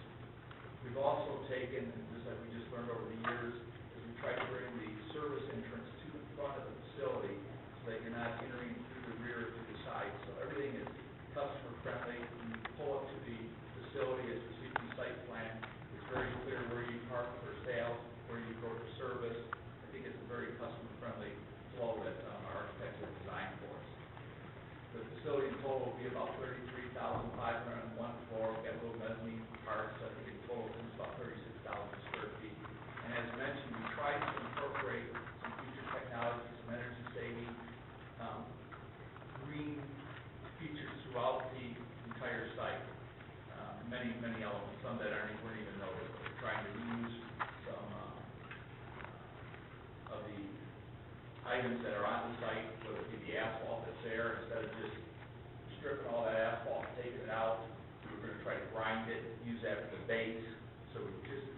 things that maybe don't come to show, but we're trying to be very, very aware of that. With me today, I have Andrew Petrella. Andrew is with Udell Architects. I've been fortunate to deal with Udell on about 7 other projects for me. They do quality work, and he's been very, very responsive, sat through many of these meetings with us, so I appreciate him being here. I also have Andy Andre, who's Wilcox Engineering. So any questions regarding the architectural and engineering we have here for you today. And then Pat mentioned Jeff Allers. Jeff is with a company called Renewigy. And unlike Pat, he did not fly over here, as Pat mentioned, because he's very aware that he drove. Okay? And he drove all the way from Wisconsin, Oshkosh. He's been with us this evening, so I appreciate him. And we just asked Jeff to come in because we know this is different. We know that there's a lot of questions, and we just want to be able to answer anything the committee and council would have. So with that, I would like to, I guess that's sort of our presentation, maybe open it to any and all questions that you have. And I would just end by saying, through this process, I do appreciate the professionalism, the detail, just every step of it that the city has done. I know we recognize a lot of people here today, but quite frankly, this process has done really, really well. It's been good for us. There's been some give and take. I've learned some things. We've tried to work with some things that you guys wanted us to do. And I just been very appreciative of it. So thank you. Okay, is there anyone now from your team that wants to speak at this time? Well, we can just be speaking. It's been a long day. If you have a direct question, you can answer it. Okay, that might be better than just us, you guys hearing us talk. Okay, if you let a car guy talk, we could get there all day. Okay, so I think we just answer questions, but we just want to know who's ready to answer anything for you. Okay, this is a public hearing, so I'm going to open the public hearing, and anyone that would like to speak, come to the microphone, give your name and address for the record, and you have 5 minutes. Good evening, Pamela Gerald, P.O. Box 155, Southfield, Michigan, 48037-0155. My telephone number is 248-352-948. I am refreshed, and let me emphasize, refreshed. I can't clap, but I'll say, yay, for a company to finally come to this city. Although we're facing receivership, and we have to get that millage passed, this company came here willing to invest, did not, I repeat, did not ask for a tax abatement, cleaned up the property at their own expense, coming in the door as a community team player. My family lives in the city of Flint, which is, you get to Grand Blanc, Michigan before you get to Flint. So if you want to go past one of his businesses just to see the manner in which he operates, you can take Dixie Highway straight down, and it turns into Saginaw Street when you get to Grand Blanc. He has a beautiful state-of-the-art dealership that probably takes up a mile or two. It's a huge dealership. Very, very nice. I drive there from Southfield to get that $12.99 oil change, and then I can see my family. I would have to say that this is probably the first and only real green business that we have, and that has came to this city. I think you guys should be happy. I think you should be proud, and he's showing his commitment. I really liked what I heard coming to the Planning Commission meeting.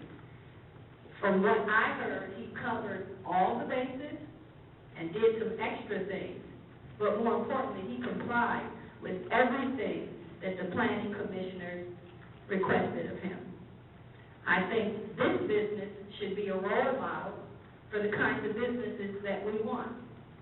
We've never had to, with our diversity, as you council people have purported, our all-American city, being the center of it all, having all these Fortune 500 companies, we never had to give away all these tax abatements. We were using the tax abatements as a marketing tool. I really hope that they stop the tax abatements. I think you guys should be really proud that you finally got a good one. And I am in total support of this green dealership and project.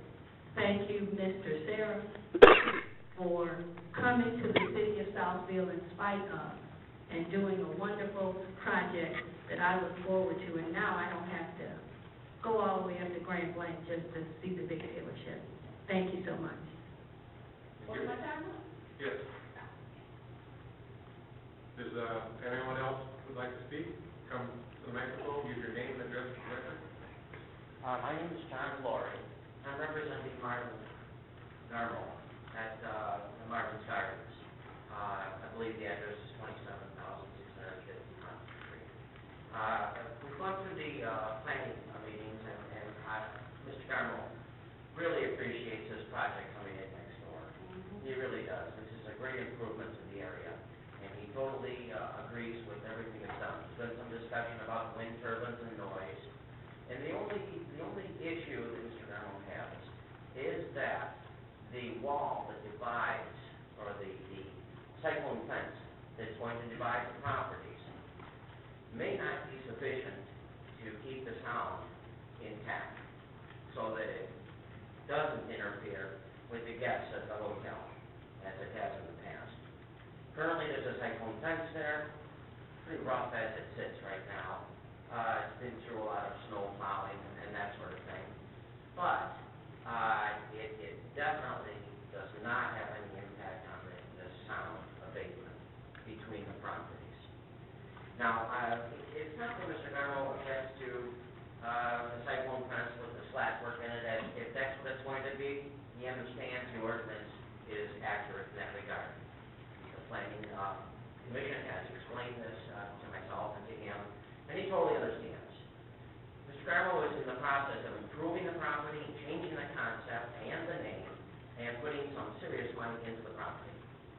So I wanted to just give the council a pictorial view of what he plans to do, just so that everyone knows that he understands what's going on.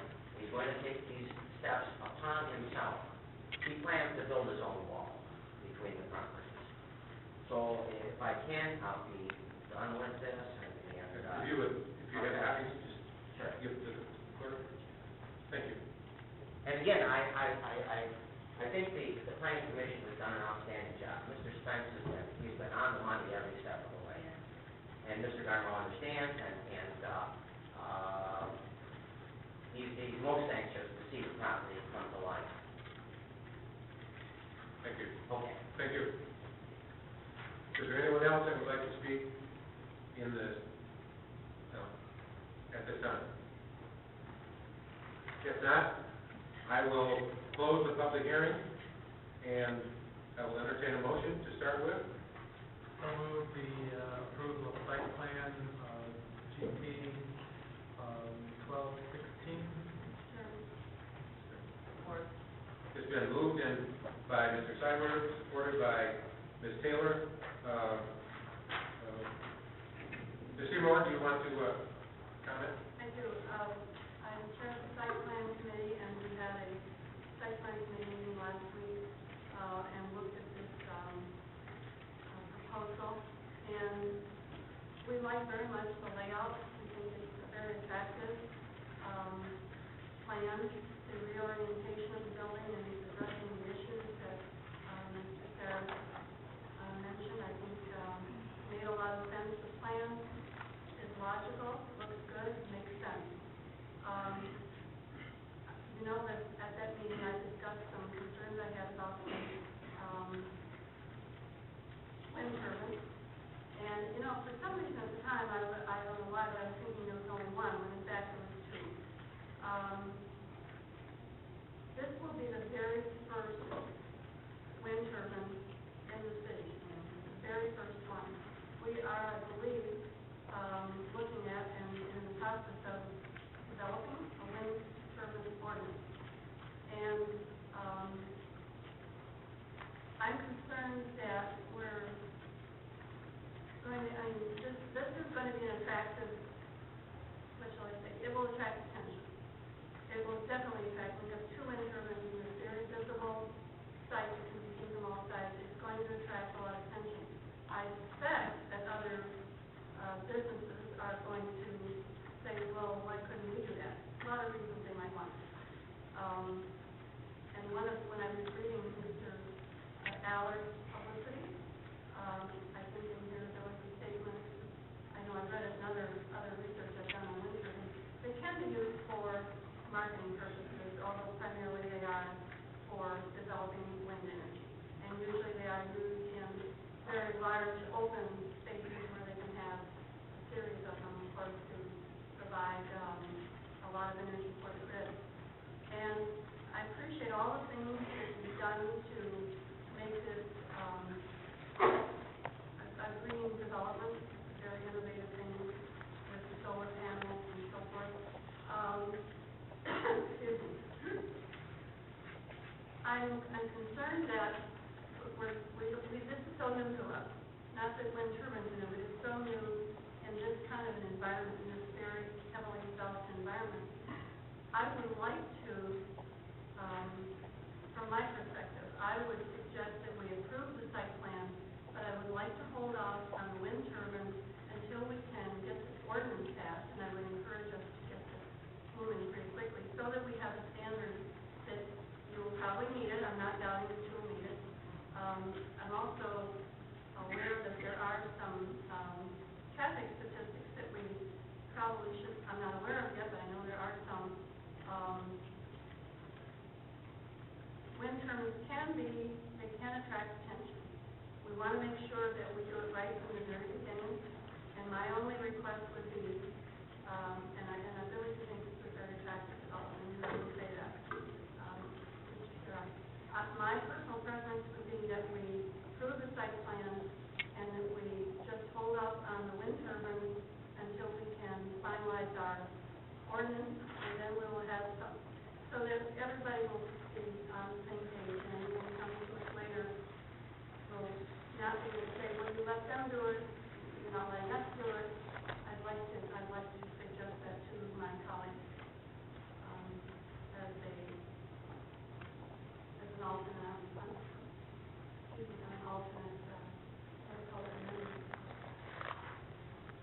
Offer that as the Yes.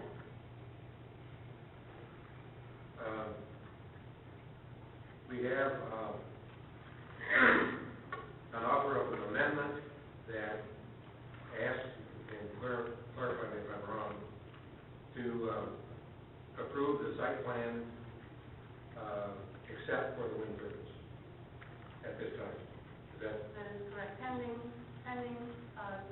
the finalization of our ordinance, which I would think we should be ready fairly soon. Is there a second? Mr. President, may I ask a question, please? Through the chair, to the planner, what's harder, I guess, to the petitioner to put off the development of the windmill? Where are we with this developing the ordinance for the windmill? Through the chair. Please. We hope to have it at our lumbering study session, a draft ordinance with the planning commission this March, and bring it, set a public hearing for April and bring it forward to the council soon after. And bringing it to the council at that time, what's the normal time for it to be a new ordinance? It has to be a reading, and then it has to come back for enactment, right? So it would probably be, about 4 months? That would be a good approximation. 4 months before that comes. So then my next question would be, this has gone through the whole process with the windmill being on here, and the recommendations being made. What impact would this have? Because I understand that this whole process has been monitored and regulated by certain expectations and a lot of things coming together. And there has been due process being here, but there is an expectation. I understand this company, this dealership does have a timeline of wanting to open. Would not constructing or starting the construction without the windmill, will that impact the business plan?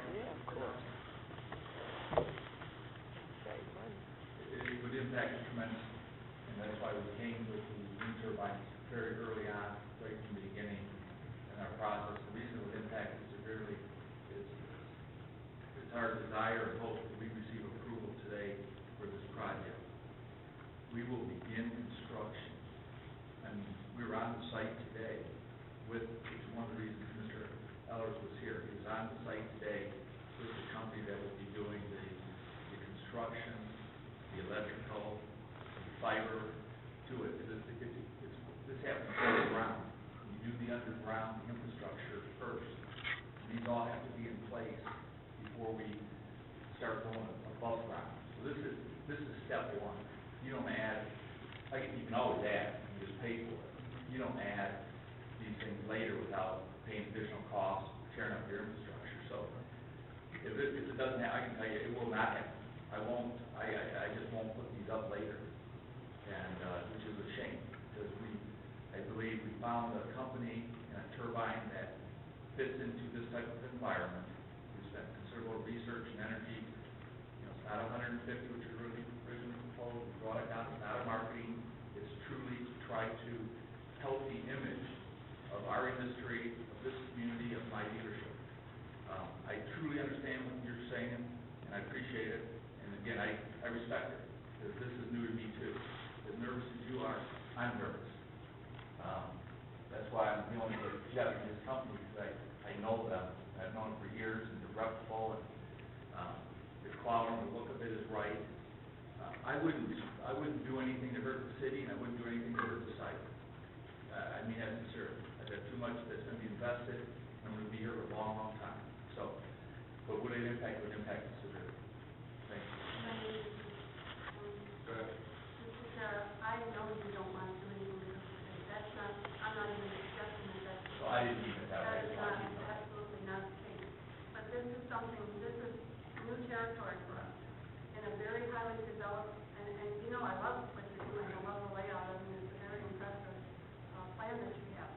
But I would like to see, even if we can see this before we go through the whole process, to see what an ordinance would look like for our city. Simply because what I think it's going to do is open up a lot of doors that we haven't anticipated, that we're not prepared for. And while it's groundbreaking for you, it could be a very difficult predicament for us to have, a lot of people are going to say, why aren't we doing this? You know, and we don't want to change the landscape of our city without being able to say it would be appropriate in this district, but not in this district. Those things we haven't done yet. No, I appreciate that. I will share with you, and I know this is pre-planning, which is the first opportunity. I can share with you that the same concerns and the same questions you had were part of the planning committee process, which I'll once again say was the longest planning committee process I've ever been through in any city or township ever. Don't mean that negative, it's positive. It was well thought out.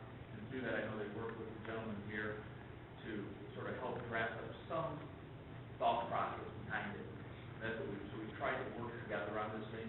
So I understand exactly what you're saying. Can I ask a question? Have you had any thought I was reading again through the I think the attorney's letter talking about the pervious parking lot and the difficulties with the maintenance of that, and I remember the discussion of site plan committee when you talked about the snow and how you put it up against the fence and the dogs got out and the guard dogs, because they could run up the hill and then disappear, and you decided to put it on the center. No, what I said is we'll be removing this. Well, you still have to move it, but it made me think of something. Had you thought or ever considered geothermal? You wouldn't have to geothermal installation, where you would not have to remove snow from your parking lot because you wouldn't have snow. And you would have you not considered that? I don't even know what you're talking. I apologize. I don't know anything about geo. If there's something that snow just disappears. Well, no, it's lifting the heat from the ground. I apologize. I'm not in a position right now to redo the. Well, no. Maybe in the future. I don't understand that.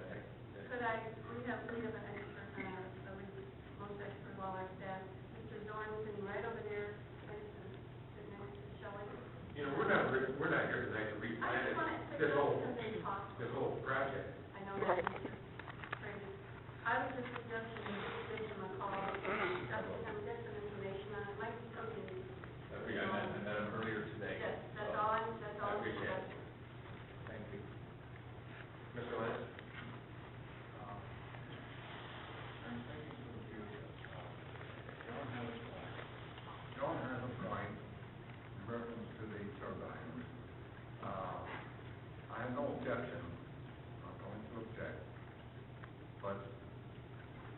what would happen is every Tom, Dick, and Harry wants to put up a turbine, and they will.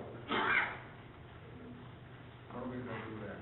Without an ordinance, without control and regulation of the turbine. If I could comment on that, Councilman, when we first brought up the issue of wind turbines with the city of Southfield, it was many, many months ago, we were told that there was no ordinance in the city of Southfield, and the only standard they really had to review them on was the height, and height limitations, and those sorts of things. Even though the city of Southfield does not have a wind turbine ordinance, the planning department, Jeff and Terry, have gone through research and put together what they consider to be standards that they found, as I understand, from other ordinances in other places, in other literature around the country. So even though the ordinance wasn't in place, we agreed that we would abide with all these various different conditions and suggestions that they had. I would suspect that if there's a draft ordinance coming to this council relatively soon, you're going to see the things that are on the planner's recommendation, because that's what they've had in mind in putting together this ordinance. So we've already, to some extent, pre-complied, or agreed to pre-comply with an ordinance which may come before in the future. The answer, I guess, to the next person who comes in and applies is maybe by that time there will be an ordinance in place. But we've done quite a bit to voluntarily comply, again, with the ideas that I think you will see in your draft ordinance, would be my suspicion, as it comes to you. Mr. President, I understand what Councilwoman Seymour is saying, but this site plan has gone through all of the steps with the wind turbine on it, and has been approved every step of the way, and they have been encouraged to continue. But what I see for us is an opportunity to put a moratorium on any other until, if anyone else comes forward, this body acts and say there will be a moratorium on any future until this ordinance is approved by the council. So it won't be all these rush of people saying, why not me, why not me? And this body can do that. And to me, that would make good business sense, because this has gone through, we've embraced it, we've encouraged it, we've been excited about it, frankly. So tonight is the opportunity to move forward with the site plan as if this body so chooses. And I hear that there's agreement that this is a site plan that is one that's acceptable to include the wind turbine, and to say, take a vote tonight, and however it should be properly introduced, that there will be a moratorium on any future wind turbine, whatever they are. I call it radios, I don't know. Any future until we have approved, which is coming down the pipeline, we know that's being worked on, and that will address the concern that has been put forth tonight. So as you, go ahead, Chris. I believe a moratorium would be not illegal, but a big pain in the neck for anybody else who wants to put up a turbine, and we say, well, no, we have a moratorium, we can't do it. That is discrimination against all the other businesses that want to put up a turbine. So I would forget the moratorium business.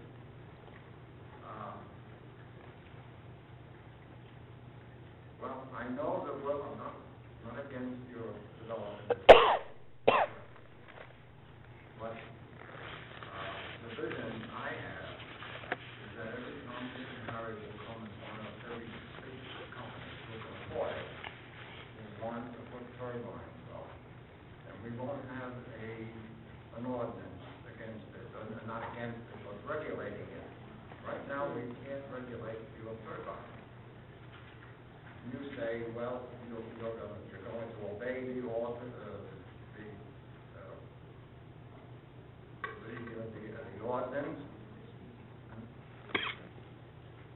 and you say it's going to cost you much more money. You delay putting the turbines in. Absolutely. So we're going to be doing the infrastructure under the ground. That's the first thing you do is all your.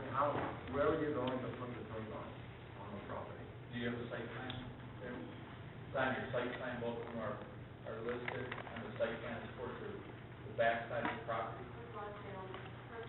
Here.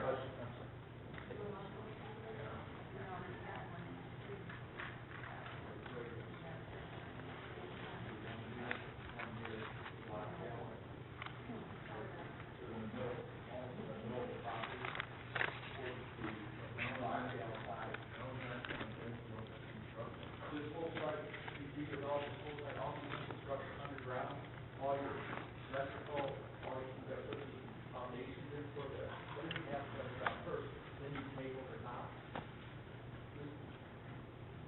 I mean, that's how, it has to be a start bottom, work your way up. Mr. Ciber?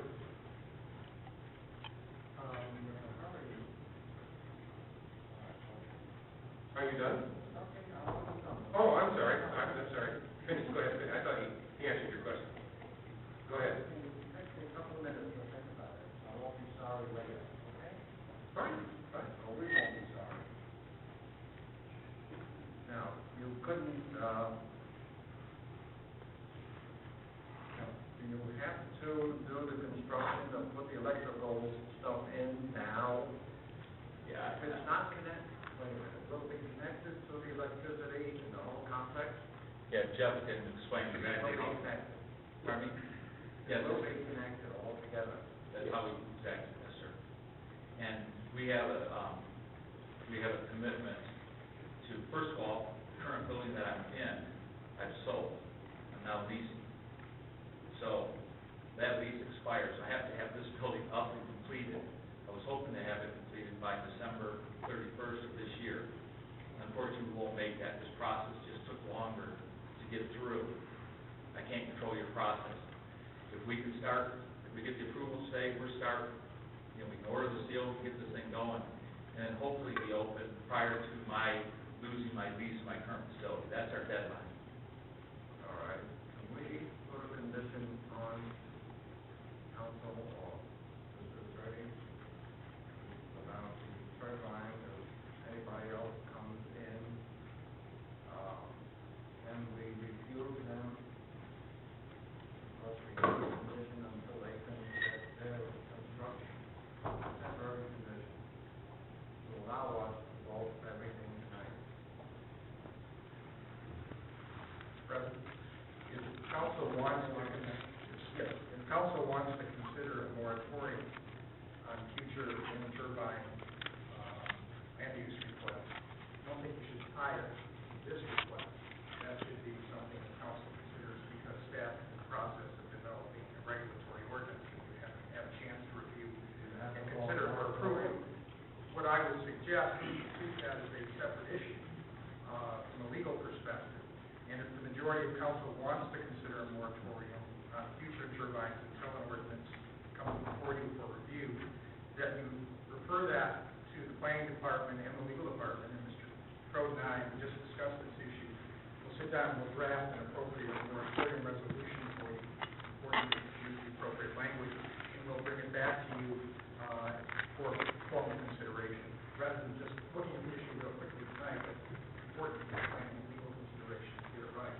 And if you want to give us that direction, we'll accept that direction, and we'll bring it back as a proposed resolution. So what I'm saying, Mr. Lance, in answer to your question, is that the answer is yes, you could directly approve tonight, and then going forward, you could adopt a moratorium on any future wind turbine proposals until such time as you've got a chance to consider a zoning moratorium. Excuse me? Is there another word for moratorium? I think it's the right term.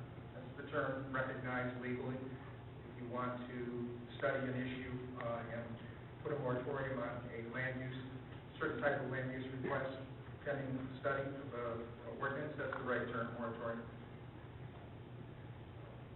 But that can be a separate direction from council, that's what I'm suggesting. Mr. Lance, I'm sorry. Mr. Ciber? Thank you. When I saw this, and I saw it for the first time last week, I was very excited about this. Honestly, I've always thought that whole huge strip of land where the freeway, the mixing bowl, we have that hill, and there's all that wind all the time, that I can just see that, like you see out in, Palm Springs, almost hillside, wind turbines. We've got to change the way we use and generate energy in this country. We absolutely do, and I applaud it. I have a couple of questions I'd like to come back to you gentlemen, because I need a little education on this. But I'd like to say, first of all, this wouldn't be the first time this council has approved something without an ordinance, and then we did something with grandfather. We just did revisions to our animal ordinance, and we grandfathered people who came before. And we always had that option. Through the chair, to the planner, can you tell me, Mr. Groves, how many wind turbine requests are in the pipeline currently? Other than this application, none. And further, Mr. Planner, how long does it take usually when someone comes to you and with a project before it comes through the process to us? It's been averaging about 120 days. 120 days, that's about 4 months. Okay. I think we can take the risk, and we don't need to hold this company up with a great site plan, redeveloping a lot that honestly was run down. I'm very glad to hear from the gentleman in the audience back here who reported about Marvin Gardens. A lot of times development begets development. Somebody puts some money in, then somebody else says, hey, I can do something too. And before you know it, you've regenerated an area that honestly needs some attention. So I would like to, I'm not an expert on wind turbines, so, but I was a former English teacher. I can read context clues. But could I have somebody talk to me about the wind flicker, or the shadow flicker rather? Yeah. Right now, we're talking about the amendment. Oh, okay. Yeah. We need to, Oh, we need to deal with the amendment, and then we can get back to. Okay, well, hold that question. I'm dying to hear about it. Ms. Lawrence? I just wanted to say, similar to what Councilman Ciber said, there's a number of occasions where we've had new things introduced to us. One was cell towers.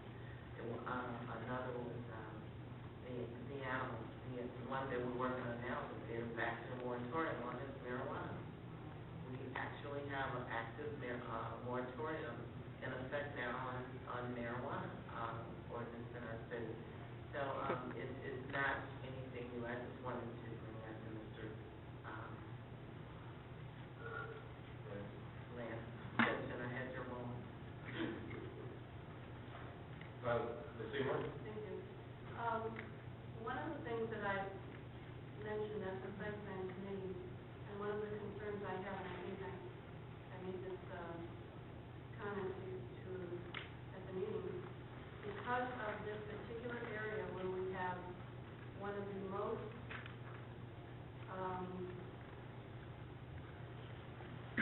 dangerous intersections and busiest intersections in the entire state, one of the top 3,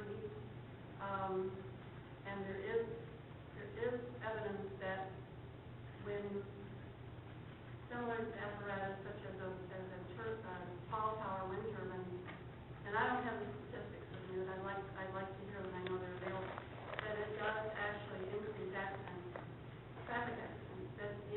And my concern was that this particular site of 12 Mile and Telegraph, that it's going to attract attention. You can see it from everywhere. You've got not just one, you've got 2.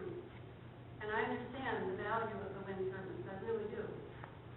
But I am concerned that it's going to be a distraction to drivers, and that it's been said to me that wind turbines in areas similar to this have what they call billboard effect, that when you're driving, you see a billboard, you're distracted to look at it. And I just have that concern.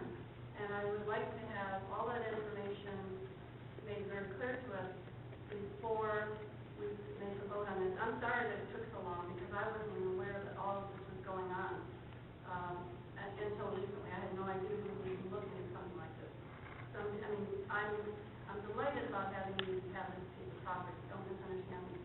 But I do have some concerns about this, and I don't think we have all the answers. And I have a problem with that. I want to know before we go into this unknown territory. And it's not the same as cell towers. Cell towers are not clustered together. Cell towers are spaced apart to provide non-dropping service, and they are federally regulated because it serves a need, it serves a public safety need, so that people can have cell phones to call for help, so their children can be in contact with their parents. It's a federally regulated activity, and that's why the cell towers are spaced the way they are. But it's not something that's moving. It's not something that's moving, and I think that's the part that concerns me. We're acting as though we have this all figured out and we know all about this, and we don't. We really, really don't. And that's my concern. And it bothers me that we're going ahead like this. I had no idea this was going on for so many months. Totally new to this. Recently, but not that long.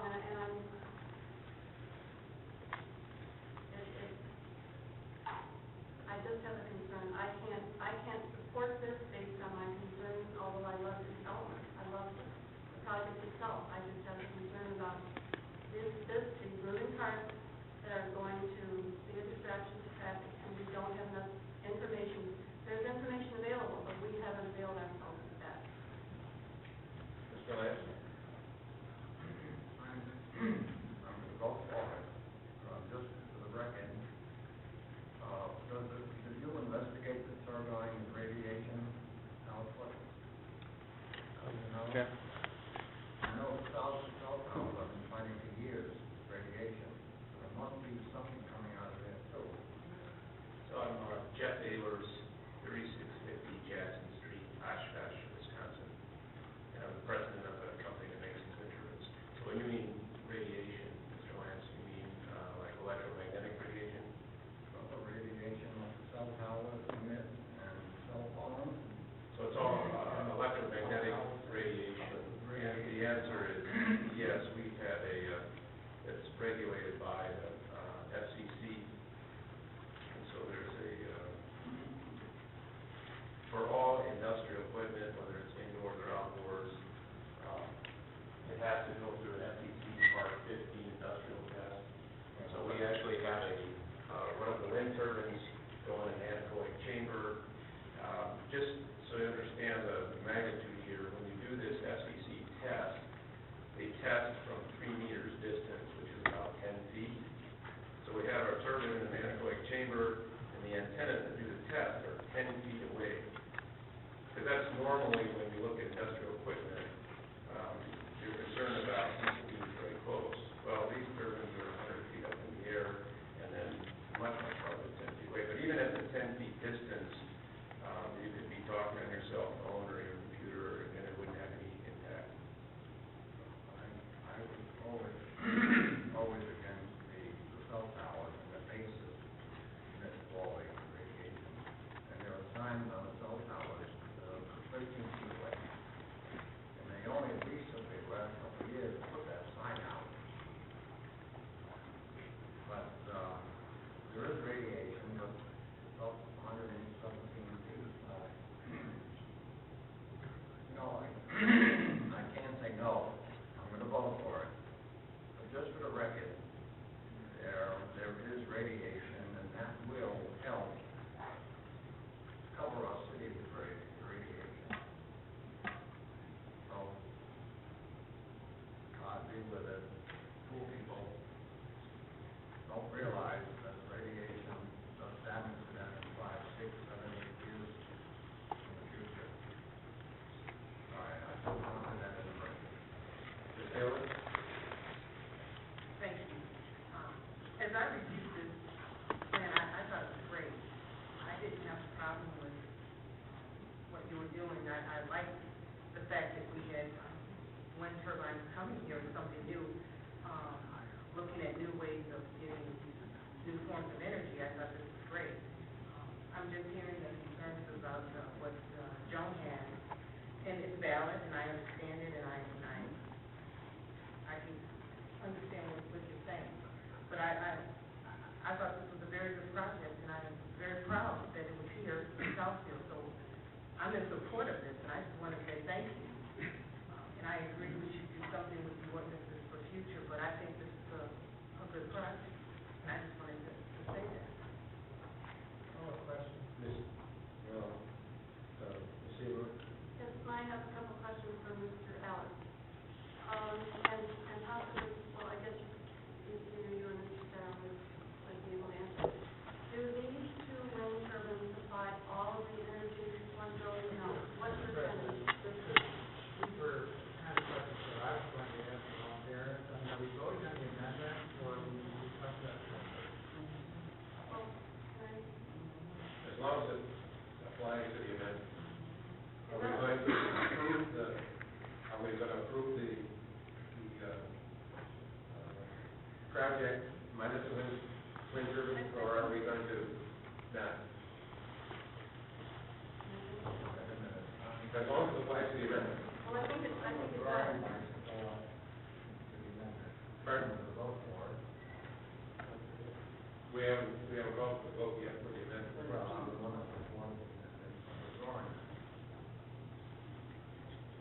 You really can't withdraw your support. You can vote against. You don't have to vote. You don't have to vote for it. Only the maker of the amendment has to vote for it. You don't have to vote for it. You can vote against the amendment when it's your turn to vote. Okay? I call the question.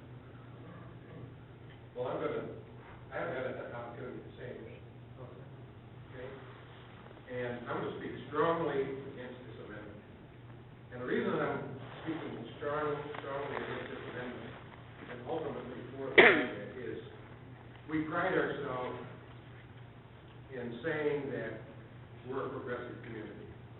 We pride ourselves in saying that we are ahead of the curve, and the other communities keep looking at us and looking for a standard of quality. We have an opportunity to prove that what we say is true, and just as the gas pedal gets pushed down so we pick up speed, we're trying to throw the anchor out, drag us to a halt. And our planner and our planning department and our planning commission have thoroughly gone over this. They've done research in other communities that do have wind turbines that are successful, and that has been incorporated into this project at this point in time. And I am satisfied that the folks that we pay a lot of money to do what needs to be done to keep Southfield the center of it all and the leader in this area, to bring this out this last minute and try to change and redesign the whole project, I just absolutely cannot support. And with that, I'm going to ask for a vote. Our secretary can you substitute as our clerk in order to do a roll call vote? She's then making copies of the document that was presented to us. Just before we make the roll call vote, if your question has to do directly with the amendment and not the whole project, go ahead and ask the question. Although you've spoken 4 times.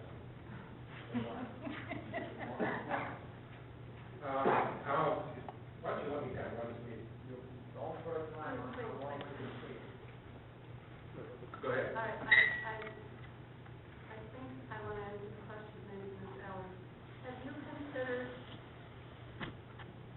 either one of you, the type of turbine, wind turbine that is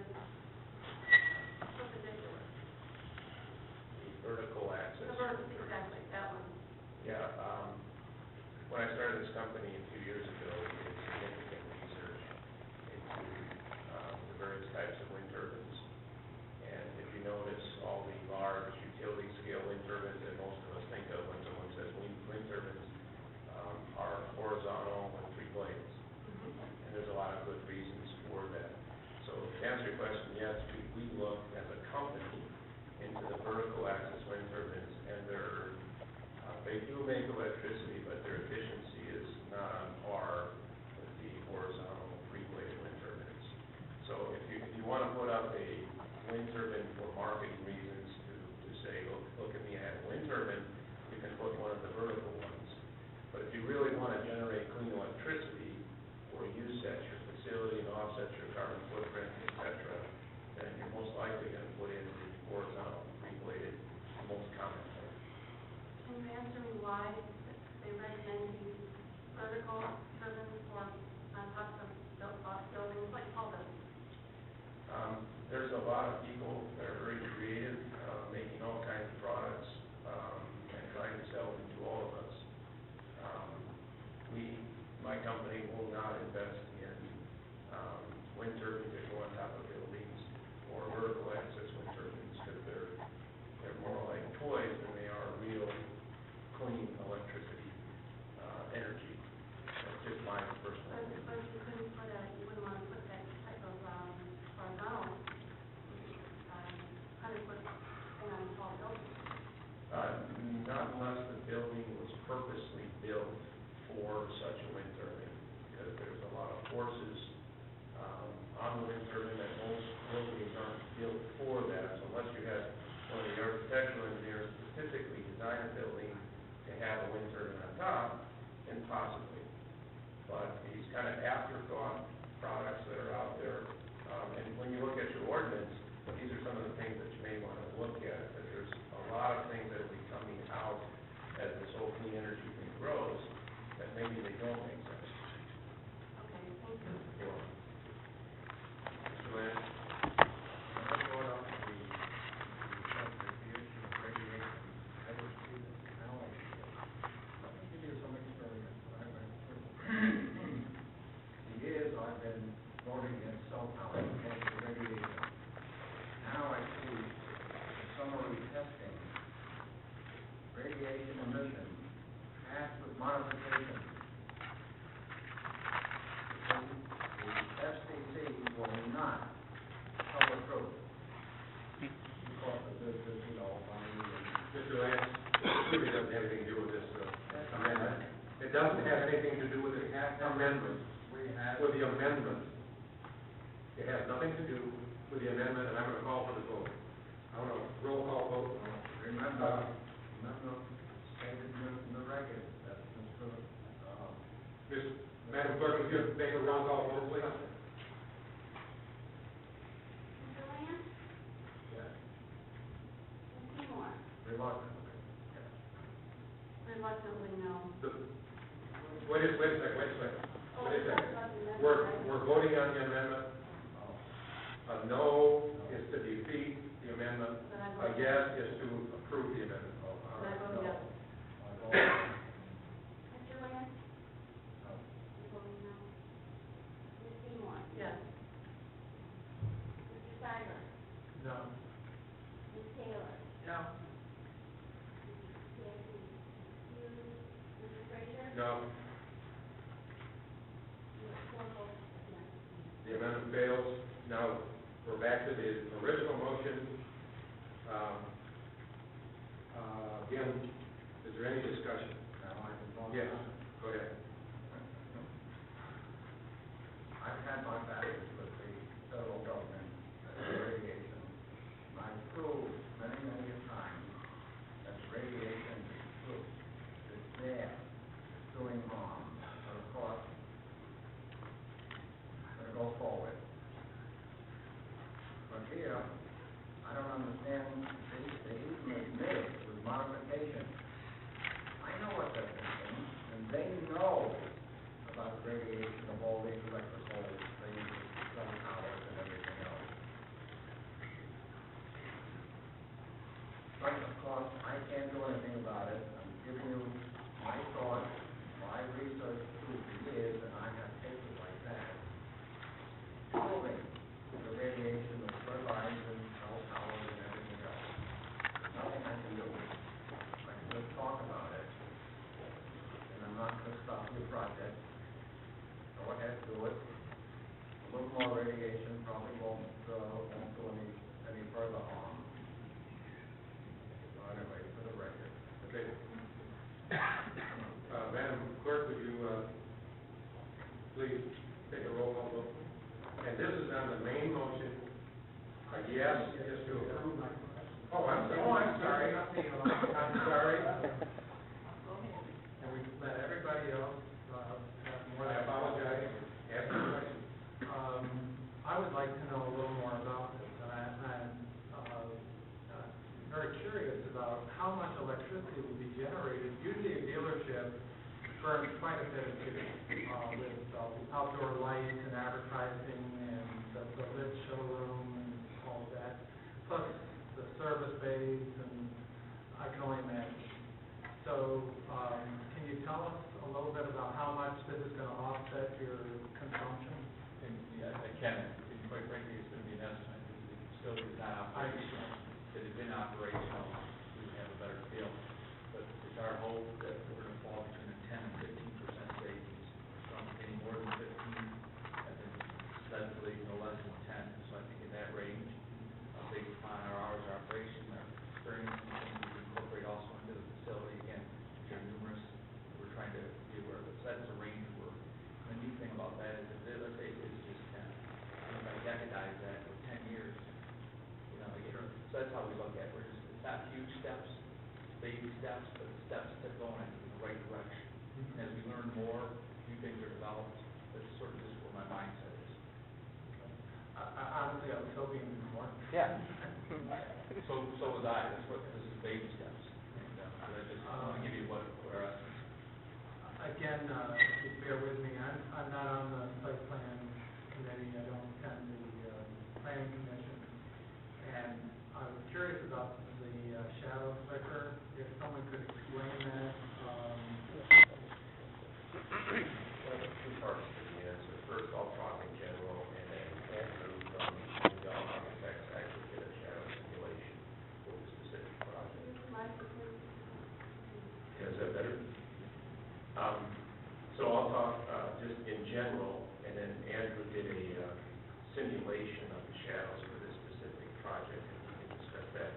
So in general, anytime you have something sticking up in the air, you're going to have a shadow, and the shadow's going to change with the time of day. But the shadows get longer, especially around December, the winter solstice, and they're typically shortest around the summer solstice. So it tends to be, any kind of shadowing tends to be more of a problem in the winter in December. I know it's always sunny here in December, right here in Detroit. So it's on really sunny days in December is where the shadows get the longest. So what is shadow flicker? It's when if there's just a shadow that's static, probably doesn't bother too many people. But if there is something moving, then the shadows are moving, and so you get what's called shadow flicker. Fortunately, we know where the sun's going to be at all times, and so we can run simulations and we can understand where the shadows will be. So in this latitude, the shadows are typically north of us. So in this case, on this particular property, the shadows will fall north. And remember, as the sun gets lower in the sky and the shadows get longer, they also get weaker. So the shadow flicker will be more intense closer to the base of the tower, and as the sun gets lower and they get longer, it'll become less intense. So with that, Andrew, maybe you can discuss the analysis of this specific project.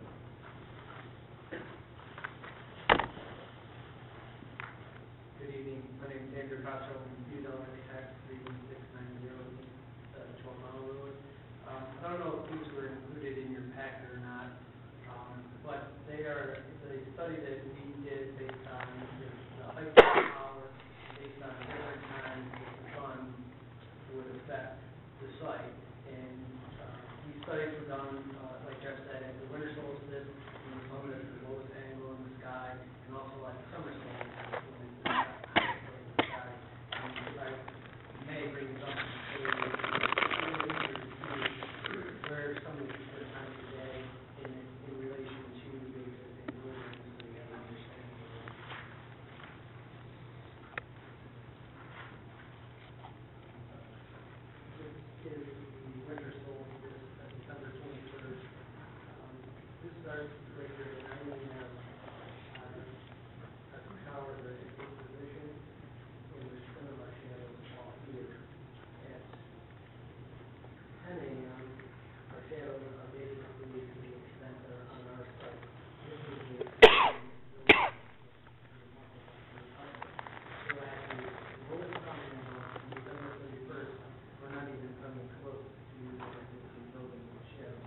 larger, wind towers, like up in the phone area. There is, concerns of shadow effect, but you're talking about towers that are 500-600 feet in the air that are affecting farmhouses where they get half a mile away. As our study shown, none of our shadows fall into any of the buildings around us. Because of the location on the site, we try to keep them more south, so because of the shadows north are longer. Thank you for that explanation. It just wasn't clear from anything we were given, and it's a new term to me, so I appreciate being indulged on that. The other question I had on, there seemed to be in some of the things I read, but some concern about these towers have lights on them, correct? Could someone speak to that? Just I wasn't quite sure what the issue was. Yeah, there's kind of two answers to the light question. So depending on where, in fact, any tower, depending on its height and where it's located, there's very stringent FAA regulations that says whether you can erect a tower in the first place, and we had a study here and we're okay. And then based on your proximity to an airport, whether the FAA will require what's called an obstruction light, which is a red, very specifically designed light. So there's a FAA requirement that says you must do this light, or it's optional. And so when it's optional, in this case it's optional, it comes really down to a safety issue. I happen to be a general aviation pilot, and when I'm flying around, I don't necessarily want to be flying 117 feet off the ground, but if I have to make an emergency landing, anything sticking up in the air, I would hope that there's a light on it, because it would help me ideally avoid it. So if the FAA requires it, there's no debate, you must put it up there. If the FAA does not require it, it really comes down to the safety issue, and I think at least all pilots would argue to put a light on it. So we will have lights. Yeah, this would ideally have a light on it. It'd be a red FAA certified light. I'm getting a signal from them. See, it says, shall not be artificially lighted unless required by the federal aviation. Yeah, if I may, that is within the plan resolution that we have requested as part of one of those conditions that it not be lighted, because it does not, yes, because it's under that height requirement. As there was noted, this is one of those optional lights for this particular one. Through the Planning Commission, if I may, the Planning Commission did allow the light as their recommendation to the City Council. The staff's recommendation was, as you note there, that it shall not be lighted. So basically, it becomes the council, up to the council. I had a question for Mr. Sarah, and this is the last question. It really doesn't have anything to do with this, but I'm curious. You mentioned that you have sold the Saturn dealership and that you're leasing it currently. Do you know what the future of that site is? I do. Could you share that, or? Let's see if I can. We're always wondering what's happening. Yeah, and I apologize, I can't, but I would share with you that the good news is, it's going to be used, it's a tremendous user. I mean, tremendous. It was one of my concerns, quite frankly, when I bought the existing site, is that I didn't want to leave a vacant facility in the city itself. That's where we go. It was a major concern. I'm not trying to point to myself, I'm not at liberty, gentlemen. I can respect that. Yeah, but I'm very confident that your community would be thrilled. You're giving me an optimistic answer. No, I can't give you more optimism. The buyer, this is first class. You won't be disappointed. It's a nice building, and it's not that old, so I'm glad to hear that it's got a future. Perfect use. Yeah. I can assume that's not going to be windmill sales. Well, that's a good idea. I'm not going to sell cars.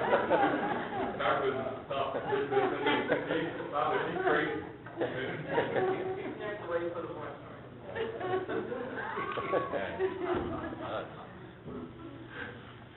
you very much. Are there any other questions before we vote? Can I think, if you don't mind, I will reach out to the buyer, and if he's willing, I'll have him reach out to you. Thank you. Okay, I will do that. I'll have him reach out to the mayor maybe through, because he might say that'd have been great. He'd love the publicity. I would not want to do that for him. All right, I'll do that right away. There is one question. Mr. Hiller brought a block of the tower all the way from Wisconsin, so. Yeah. Wisconsin, that may be done.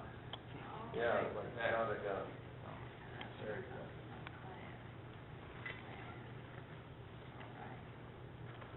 So this is, passing around here, 10:30, so.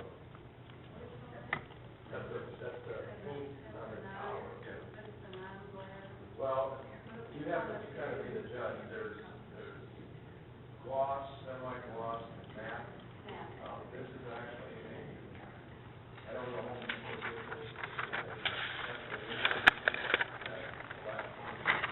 We don't have a lot of options. I hope we will allow it. But this is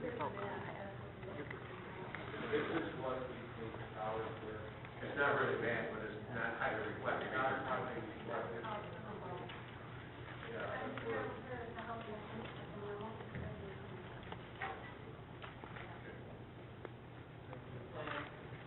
Through the chair. Oh, I'm sorry. There's other people.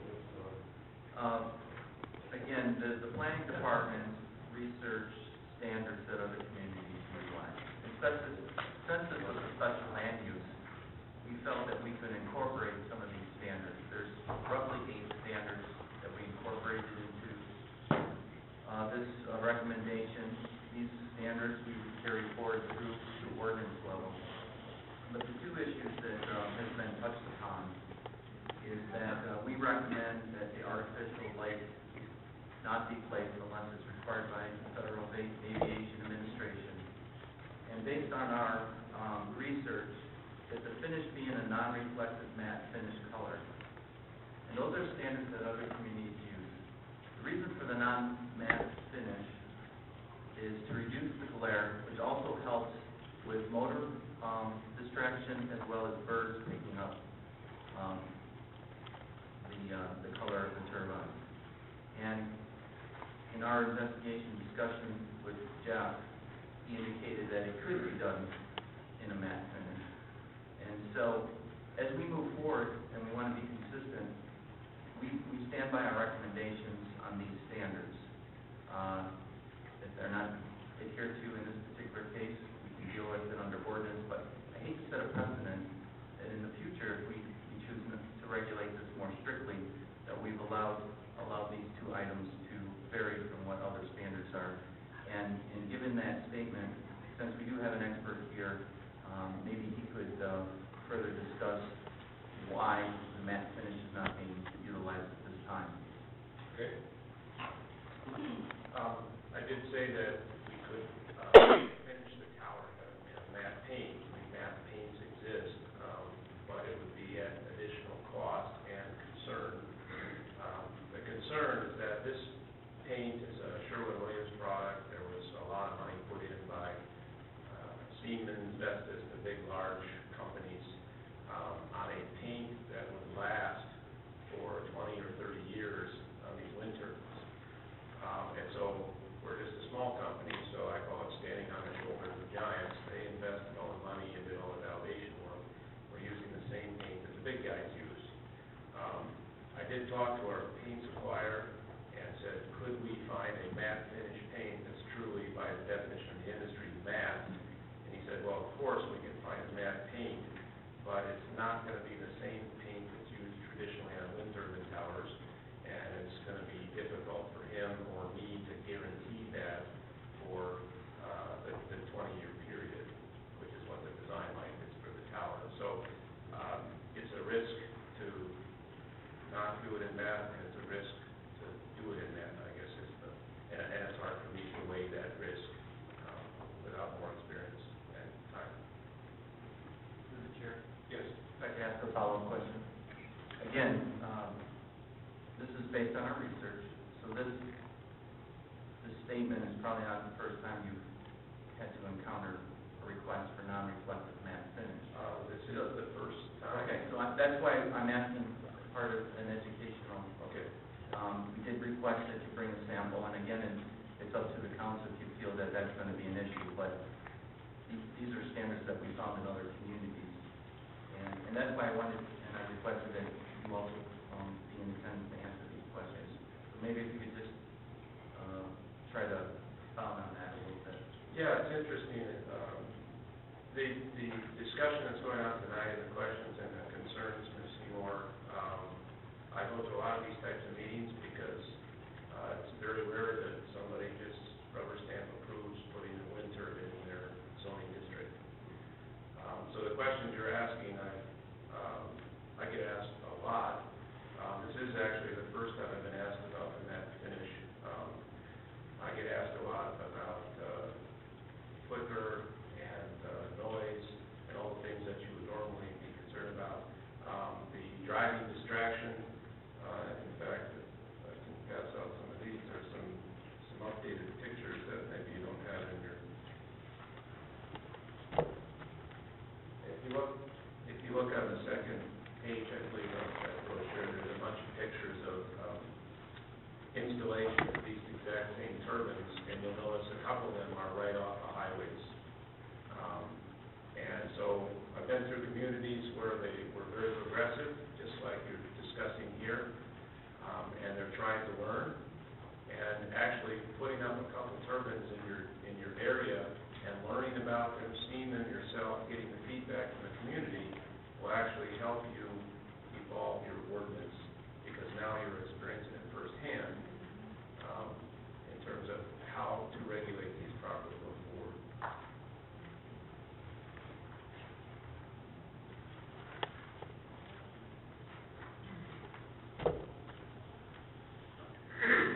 I just want to make one statement on the matte finish.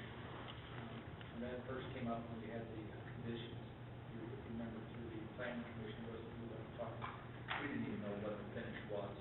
We didn't know if it was going to be concerned. We're here saying that technically it's maybe not a matte finish. I looked at it, I paint, I don't know if it's matte or not, I can say it's not really shiny. I can just tell you as a purchaser, I would be more comfortable with paint that I know is going to be durable, that is tried, true, tested, is going to be durable for 30 years, and maybe trying to meet a requirement that we don't even know if we're that much out of bounds on, and then that maybe not holding up. Now I've got a more sightly issue with paint peeling or things that could happen. So I would really like some consideration to use a material that I know has been used in the past, so I don't have a maintenance concern down the road. Even though it might fall outside of the definition of the term matte finish. That's why I want to bring this in. But it's something I would like for consideration.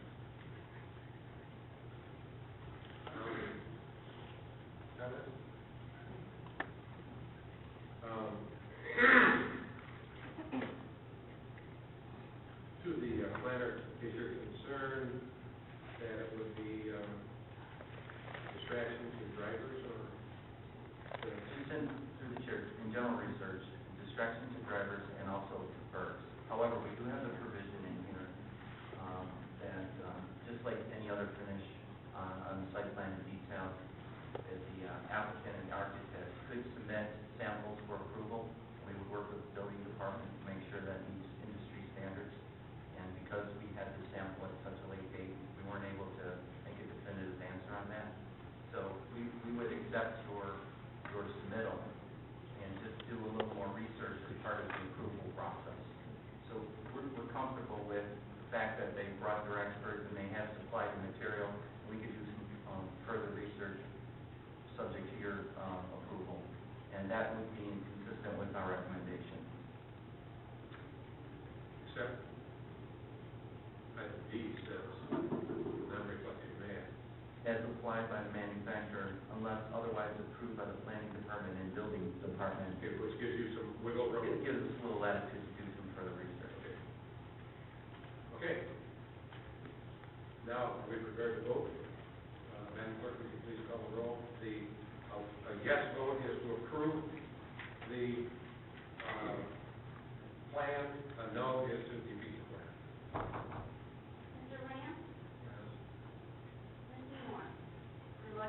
No. Mr. Ciber? Yes. Ms. Taylor? Yes. Mr. Frazier? Yes. And Mr. Perkins and Ms. Pearson are both absent. We have 4 votes in support. Thank you. Good luck. Mr. President, before the petitioners leave, I want to say, thank you for being part of this process. We know it was long. It's longer than most, but it has been, you are actually changing and being a leader in great technology in our citizens. So we thank you for that, and it may have taken a little bit longer, but look at the impact you're having on our city. So thank you for your leadership, the business, we're very excited about it, and I too support your place for business, and know that they're not only in Michigan, they're all over the country. So I know you have a very strong business, and I do appreciate you being here. This is a city that does not roll over, as they say, and rubber stamp everything. You're going to be pushed to hard questions, but we're going to treat you like royalty here. We take it about it.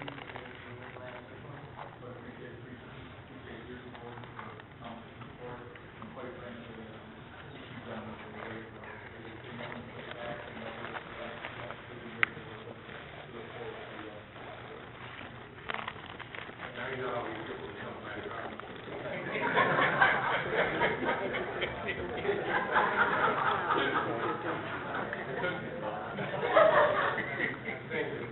Mr. President, just point of order.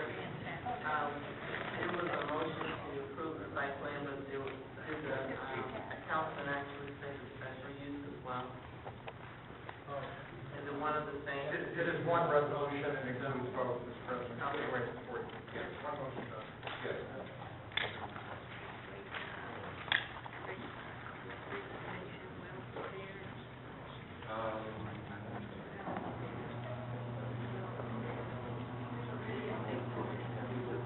Mr. President? Yes.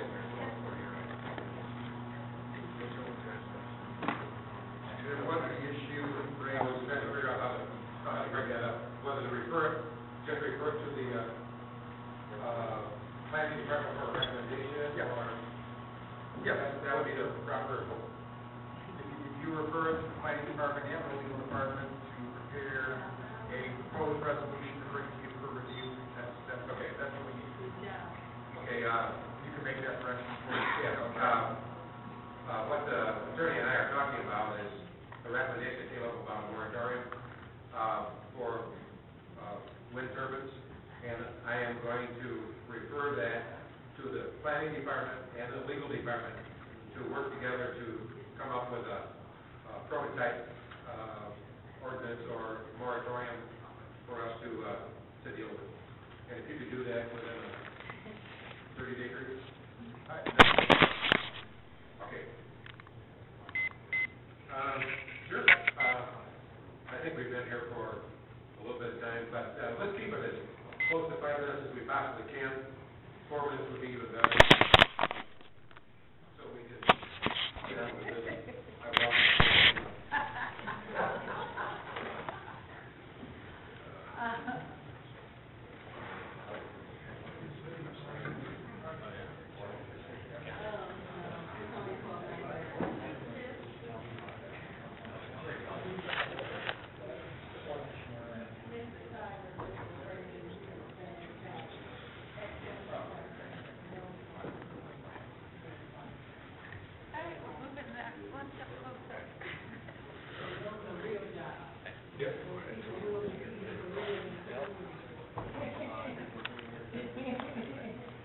Absolutely fantastic. Absolutely fantastic.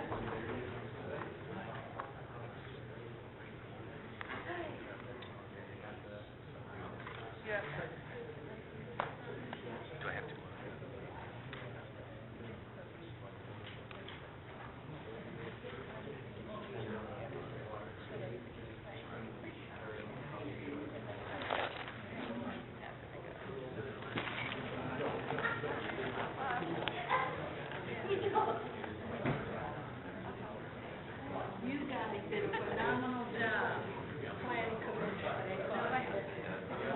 Oh,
Depends on what the meeting was, though.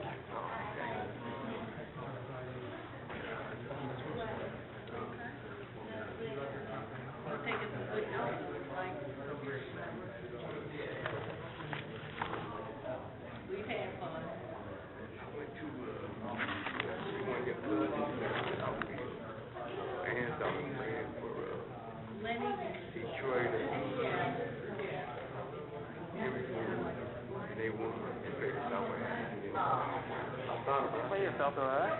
She played for Henry Ford, but they played some great reunion. So in a couple of days they're gonna play Otago.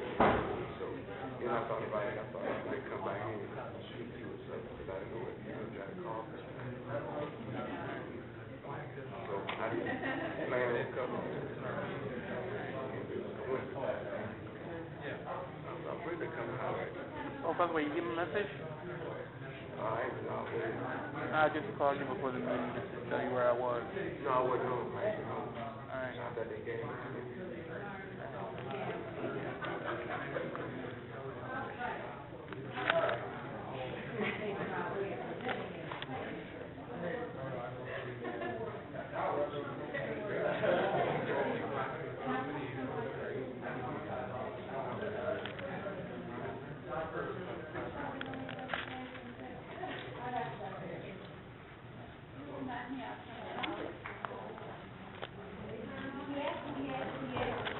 Keep running. Come to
He's been punished all week.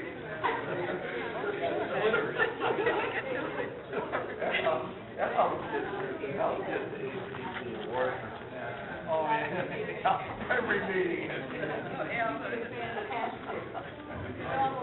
I know you think you're blind, but I think the plan was could have dropped by around 10 o'clock.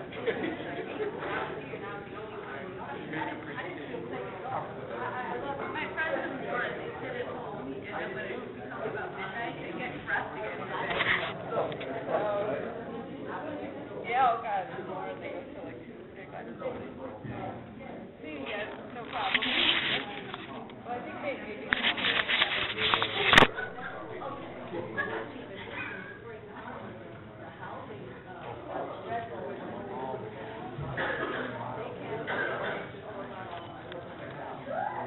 They sit and watch it, so they don't get dressed and come back to work. You know where you're at. Too slow, just throw your pants on.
Not like in Southfield, we have companies coming in and making real investments. Right. Real people. Okay, we'll go back to work.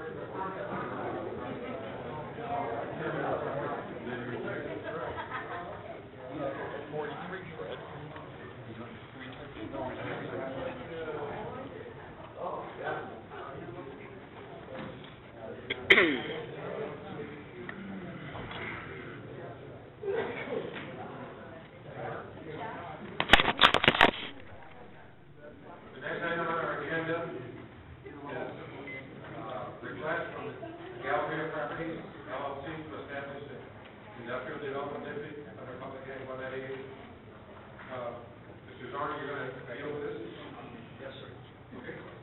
Mr. President, tonight we have two actions. The first is the establishment of the 198 district pursuant to Public Act 198 of 1974, and then the second is to grant a tax abatement pursuant to Public Act 348 of 1998. Council may recall that in February 2010, Ciber Inc requested and was granted a tax abatement. So the 2010 council approved and granted a tax abatement pursuant to Public Act 328. The company, however, has been more successful than we anticipated. They did not move into the location originally approved, and they have now moved into the fourth floor of the West Galleria. Before we open the public hearings, we'd like to show a brief video. John Roach, the Director of Global Solutions, he is here tonight to answer questions.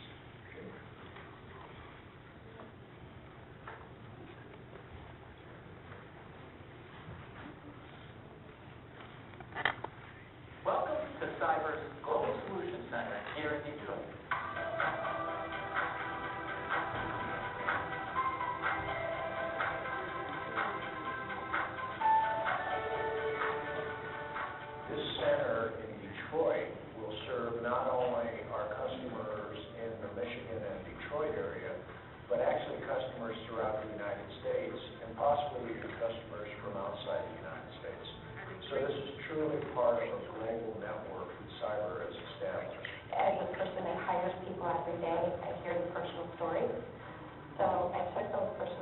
reached out to my client base and made them come and see Michigan.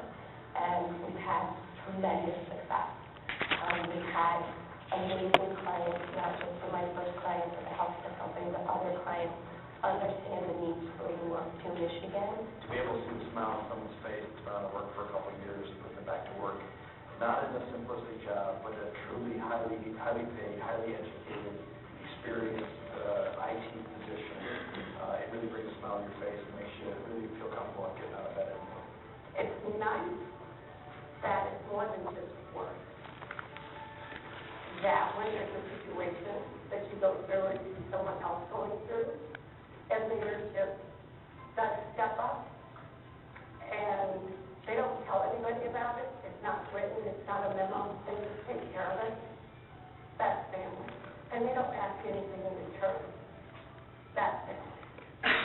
Being in this economic environment, there are many people that perhaps have gone a few weeks, a few months without a job, and it's humbling. And it's good to be in an environment where you can finally work together as a team and share your knowledge and experience and opportunity for growth. The option to leave the state is always on the table. I thought that if worst case scenarios would play out, I would leave the state and then leave my family here. This has been a phenomenal experience, and I'm very, very thankful that the opportunity to work here. I had many opportunities where we very closely came to closing agreements on moving out of state up until Ciber gave us this offer, which allowed me to stay in the state of Michigan, as well as my kids got to stay in their school. My wife got to keep her job, we got to keep our house, becoming employed, and for the foreseeable future, it is something that I am really grateful for. I know that it's taken a lot of stress out of the home situation, some of the collateral damage, if you will, of being unemployed for so long. I can tell you that it does affect not only you, but also the members of your family as well. The city of Southfield has been outstanding in helping us put this together, supported us, the council, the mayor definitely helped us in putting this together, but also the state of Michigan. Governor Granholm and her team, the MEDC, really worked hard to help us in getting our tax credit put in place, and helps us to leverage that partnership to bring value back to our customers. We're delighted with Ciber's decision to locate this Global Solutions Center here in Michigan. It's great to have a company who was really born in Michigan, expanding its operations here, adding 700 new jobs. We've all seen friends and neighbors and others suffer. And for someone who grew up here, it's so important to me personally and to all of the executive team that resides here in Michigan and even in Denver, that we really help people who are in a desperate, difficult situation. Right? We like to say that we are not just creating a job in Michigan, but we're putting family back on their feet. Personal goal is that we have more people working here in Detroit than anywhere in the world. We are passionate, solid, hardworking people, and we can do it just as well as anybody. I'm very proud to say that Ciber is here and committed to stay in Michigan and grow the center into the future.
John Roach,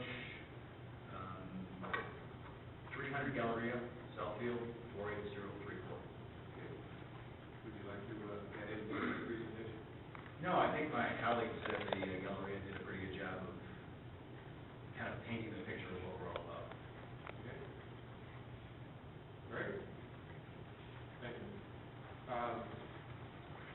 Mr. Zorn, could you just brief us on what the action for tonight is? The first action would be to open the public hearing for the 198 district. Then, on closed hearing public comment, staff is requesting that council approve the formation of the creation of the 198 district for the fourth floor of the Galleria building. The second action then would be to consider the number of years pursuant to Public Act 328 of 1998, and that is to grant staff's recommendation is that council grant 3 years. This is an investment of $1.5 million. The original investment was $1.2 million a year ago, so it has been increased by another $300,000. As indicated, they've already created 125 jobs. It's anticipated that at least another 300 jobs will be created in the next 3 to 5 years. Okay. I just want to make sure that people understand what's going on. We've already granted the 198 and the tax abatement. The company grew faster than they anticipated. They outgrew the space that we originally had designated and had to move to a larger space. So we're not really doing anything except moving to another location. That effect is moving to another location. Okay, but it has to go through the public hearing because we're establishing a new, State statute does not allow us to just administratively or to transfer. It requires that we go through the entire process again. this is a public hearing, and anyone that wants to speak on this issue, come to the microphone, and you have 5 minutes. Give your name and address, please. Pamela Sherrill, Gerald, P.O. Box 155, Southfield, Michigan, 48037-0155. My telephone number is 248-352-9188 for anyone that wants to call me and have a question. We just listened to a phenomenal presentation by our first truly green company. No tax abatement. The best experts answered all your questions, complied with everything that you asked. And it took what appeared to be almost an hour with petty questions, petty concerns, when the planning department that you pay said yes. The planning commission said yes. And then you guys finally voted. Mr. Ciber, you were phenomenal. Can you Frazier, direct you were your phenomenal. Ms. Taylor, remarks you to were this phenomenal. public hearing? I want to ask this company a couple of questions. What's the value of this company? How much are you worth? How much are you worth? Is there a cafeteria in the eatery? Will you really have employees that will be eating at the restaurants like it's always alleged in the tax abatement? Why don't you just go ahead and designate the whole Galleria a Public Act 198 industrial district so you don't have to keep coming back? Because we know any company that chooses to go in there, they will get a 198 and a 328. So why waste the people's time? You guys are going to vote for this because it seems like when you want a tax abatement, it's pushed through really quick.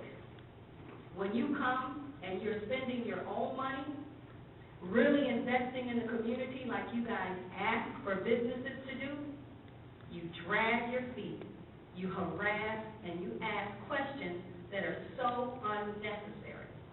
Now, I already know you're going to approve this. You don't care if this company is worth $1 billion. But I want the taxpayers to know that we're being nickels and dimes for personal property, paying for their copiers, chairs, equipment. They can afford it. With all these phenomenal employees that they have, they can collect 50 cents, $2 from each employee, and pay for this tax abatement. that I'm just giving you empty verbiage. I know that you're probably not even paying attention. I would like to see you once say no, and look at the company that just left. They didn't ask you for a tax abatement. They came to this city fully invested for all the things that you promote this city to be. So that tells you that you don't have to give a tax abatement for a marketing tool to get a Fortune 500 company here. You made a big deal about the wind turbine. There's already a wind turbine on a house behind Griffith Properties off of Southfield Road without an ordinance. Did you guys know about that? How did such a wind turbine get on a house in a residential area without no one in this city speaking about it? Because you guys let it hear what you want and what you want to stop, you stopped it. You gave that man a hard time and he still is coming to this city. You won't ask him 3 or 4 questions. You've already approved this thing. And I thought that you couldn't transfer. If they grew faster than anticipated, then it says their projection process about company growth was lacking. Because they should have known. This is ridiculous, but I know you guys are going to vote for it. And people, we're still giving away tax abatements. We need a millage to keep us out of receivership. Now, if that makes you feel good, you vote for the millage. If you like the fact that we're giving tax abatements when we don't have to, vote for the millage. I'm against this tax abatement. Thank you. Or this Public 198 establishing an industrial district and forthcoming the tax abatement. Thank you. Is there anyone else that wishes to speak on this issue? Seeing no one else, I'll close the public hearing. Mr. Ciber? I'm glad to show the video tonight that when we approved this tax abatement, we did it because it creates jobs in Southfield. It also fills empty office space. We have empty space. We don't have tax revenue. What was really compelling about this, about Ciber, was that we went over and saw for ourselves. And many of the people that are in that video, we met in person. Their stories are real. And as I pointed out before, these folks are not fresh out of college, young techies. These are established people with high skill sets, who, due to the circumstances beyond their control, our economy, were thrown out of work. And this company has come along and fulfilled their promise to the community and to the city. I support moving the abatement from the original location to the Galleria. It makes sense. What really impressed us also was how high-tech this company is. When we toured the office, there were a number of things that I took away from it. One was virtually a paperless office.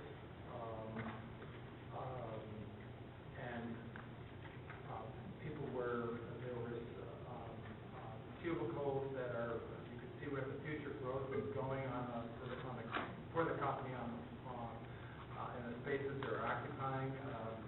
We also saw a wall of community service project that the company is committed to, and indicated to us that they would be a full partner with the city of Southfield. And I look forward to seeing some of these opportunities develop. Thank you. Anyone else? Do I have a motion? It's been moved by Ms. Seymour, supported by Mr. Ciber, that we approve the Industrial Development District under Public Act 198 of 1974 as amended for the 4th floor west 300 Galleria Office Center. Is there any other discussion? Are we prepared to vote? All those in favor signify by saying aye. Aye. Opposed?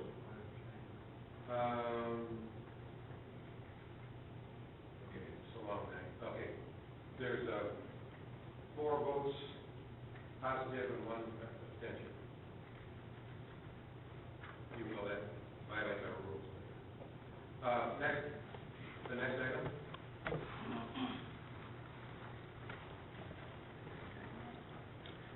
Mr. Chairman, the next step is to open a public hearing for the Public Act 328 of 1998, and that is to, staff's recommendation is that the city grant 3 years tax abatement on the personal property consistent with what was approved in February of 2010.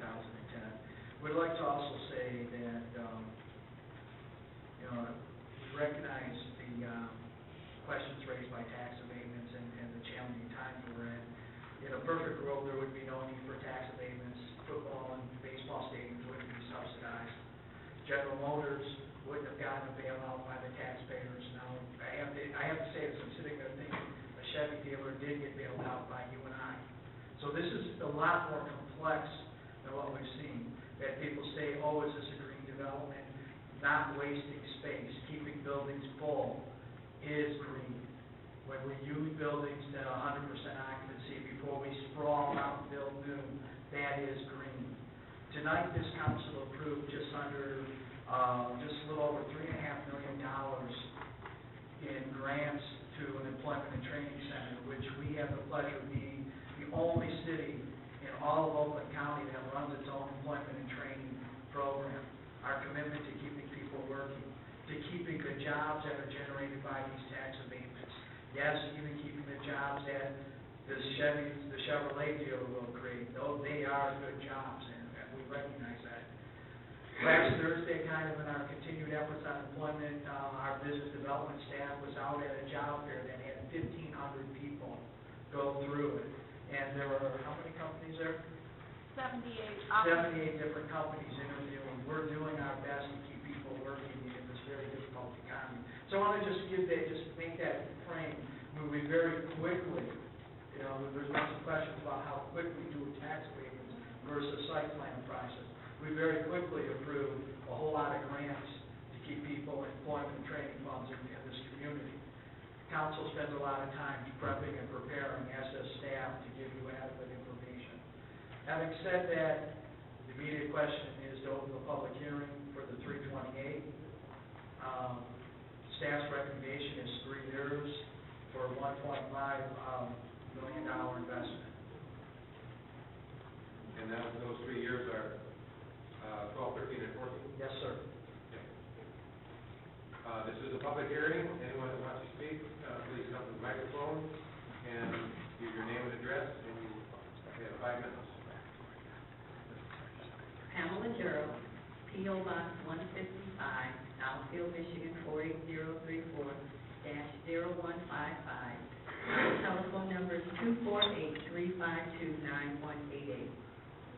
Gentleman is ready to go because he knows this deal is already signed, sealed, and delivered. $1.5 million. Mr. Ciber, you were fabulous tonight, but I just want to set the record straight or ask you a question. When we talk about buildings, I'm sorry, Mr. President, and I'll ask you the question.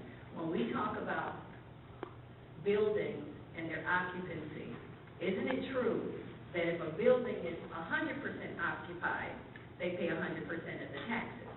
If the building is only 30% occupied, they only pay 30% taxes. Is that true?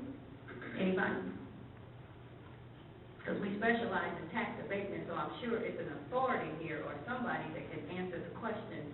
I didn't get any interruptions about the Leaders deal, so would you like to answer the question? Legal?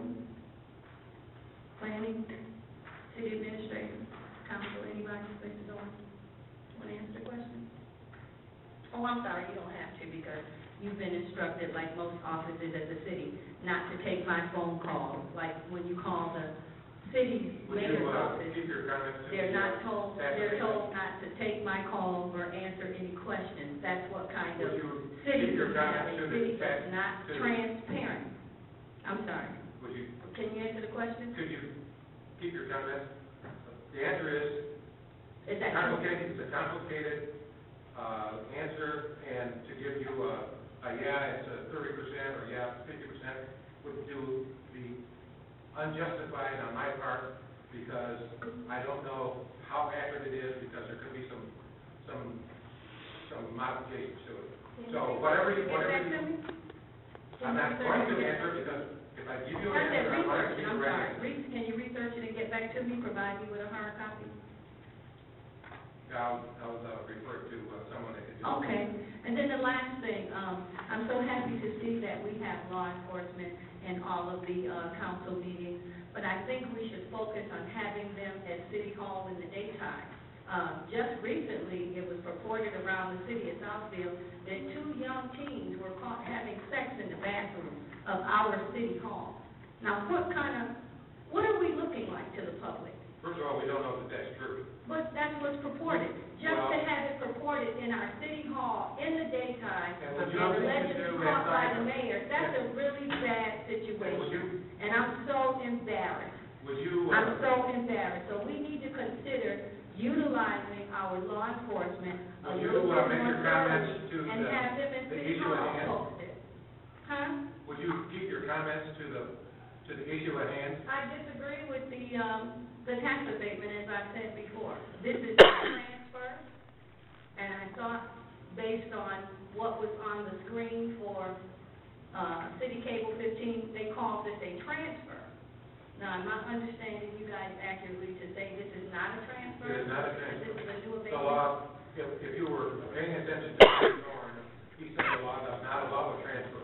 That's why we're doing what we're doing tonight. Okay, the first tax abatement that we gave them at the other facility, how long was that for? And your 5 minutes are up. Okay, well, how And long was I've that for? extended your 5 minutes, so I've not cheated you out of any issue How that long you was wanted that off for? the subject. Your 5 minutes are up. Complete Your the 5 tax minutes are up. Okay, thank you so much, and I do appreciate all the extra time. Thank you. Thank you. Is there anyone else that wants to speak before the group on this issue? Seeing no one else, I will declare the public hearing closed. Council, Mr. Lance? Mr. Dorn, grants do not cost people money. That's right. People gain when grants come in. Tax abatement do cost the city people money. You may not agree with me, but wrong. Thank you. Okay. I need a motion. First of all, we should have a motion on the floor, and then we debate it, and then we... I'll make a motion. It's been moved by Mr. Ciber, supported by Ms. Seymour, that we approve the application from Ciber for the PA 328 as amended for the 4th floor, Galleria West, 300 Office Center. Now, Ms. Seymour, do you want to speak? Yes. I am happy to see that Ciber is expanding. I attended the open house. It was very good. I've seen this film 3 times. I mean, it really brings tears to your eyes. I would rather have a small tax abatement on personal property that allows the business to move in to a building that has so much vacant space. It's pathetic. And I'm happy to see the 2 grounds. I'm happy to see the policies you have in employing middle management people that are not fresh out of college. I think that's very commendable. I'm ecstatic about Ciber being here. And I'm happily supporting this. It's an investment in our business community that pays many dividends. And I want you to know that and convey that to your group at Ciber. And I think we all feel that way. This is an investment in people's lives, in families, in our business community. It's a win-win situation, and I'm happy to support it. Thank you. Anyone else wishes to speak? Just a reminder that this is an investment of $1.5 million in our community, and that this will be taxed at a point in the future. This abating the new part of the company, and we are collecting taxes on the building. Mr. Lane? It is also a debit against the people of the city of Southfield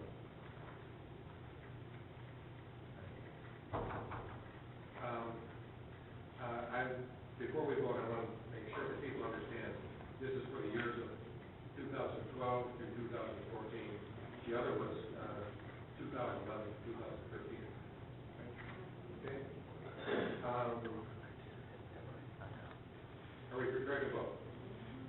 All those in favor signify by saying aye. Aye. Opposed? Let the record show that there were 4 yeas and 1 nay.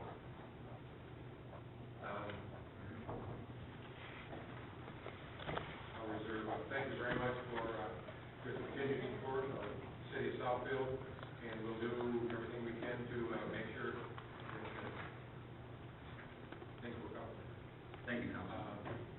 Go ahead. I just want to add, we're glad to hear. Thank you, Mayor. We really are excited about your growth because in these tough economic times, the company actually growing at the rate that you are is such a strong statement. And we want you to grow. We want you to continue to hire and to employ people. And the testimony that you have in that case is good. And as we continue to grow together, know that Southfield is your home. We treat our business community as residents. And because you are investing and paying taxes to our city. So I want to thank you for being here and we wish you the best of luck in growth and in your business development. Thank you very much. I will tell you that I just got an email today from one of my salespeople out in the Seattle area. There's a large international company out there that's going to be locating 80 to 90 jobs here starting next month. So that's just a trickle of what we're seeing right now. So we're very excited. Thank you. Very much. I might add, you might let your colleagues know, sir, when we say we want to help lead the economic comeback of the region, we mean it. Okay, we're working every day to do that. Be part of it. Absolutely. Yeah, one of the things I think that's lost in the debate, and that is that cities are in competition with each other, just as companies are in competition with each other. And there are a limited number of things that the city can use to entice someone to move to their community. And tax abatement is one of those. And I believe that we use our tax abatements very judiciously. And while this is not a direct comparison, it's pretty close.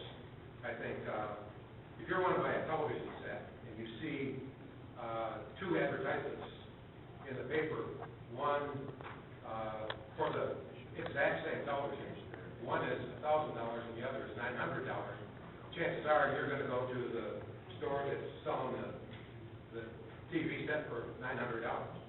And one of the reasons that they sell it for $900 is to get you in the store. And while you're in the store, you may see something else that you want to buy while you're in the store. But you will also remember that you got a deal, so the next time you need something, they will probably be on your short list of places to look. The tax abatements are very similar to that. While I say they're not an exact match, it's pretty close. Because when we're in competition, we can bring businesses on site or add other businesses in that not only locate in our community, but there are people that buy gas in our gas stations, they buy lunches, they go to the cleaners, they do other things. So I think we use tax abatements judiciously. It's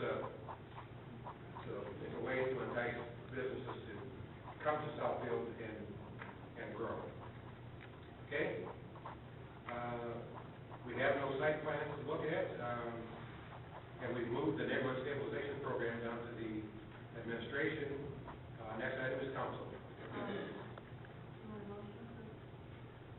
Consent report for I do. move to approve the consent report of Don Perkowski from the state of the state address January 19, 2011.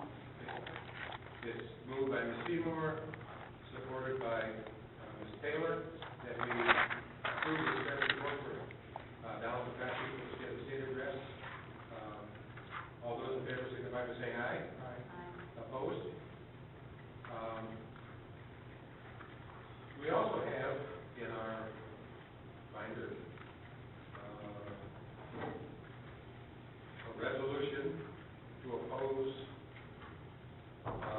Senate Bill 34, and resolution to Senate Bill 34 is, Senate Bill 34 is the governor's plan to eliminate personal property taxes.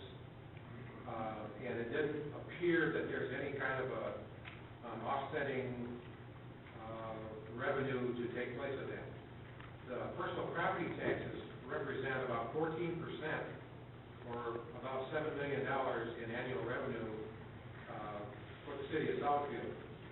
And it includes police, fire, EMS, as well as building, safety, engineering, and neighborhood street maintenance. Other services which add to the quality of life within the Southfield community would also be affected by this loss of revenue. This would include our award-winning best practices parks and recreation activities and our municipal library programs. There is no provision in this bill for replacement revenues, and accordingly, a resolution in opposition to this Senate Bill 34 is presented for your consideration at this evening's meeting. Support. It's been moved by Ms. Seymour, supported by Mr. Ciber, that we approve the resolution to oppose Senate Bill number 34. Is there any discussion? Are we prepared to vote? Mr. President, I just want to say that we as a city and other cities, as we're going through this very interesting time in legislation and budget cutting, that we can't sit silent, and this is very important that we in the city of Southfield use our voice to explain to those who are legislators the impact of their decisions and legislation will have on municipalities, not only Southfield but others. So this is there's a similar discussion going on to totally eliminate community development downtown on the federal level, and we should use our voice with our federal legislators as well. But this is extremely important because so many people sit on the sidelines and complain, but we really need to have an organized and professional voice, and this is education because the numbers are there. And I can tell you on a federal level, we just had a discussion about community development block grant, and one of the new congressmen thought it was a brand new program that they were presenting, and it was a Republican congressman who thought that it was a Democratic program where it was started by Reagan, a Republican.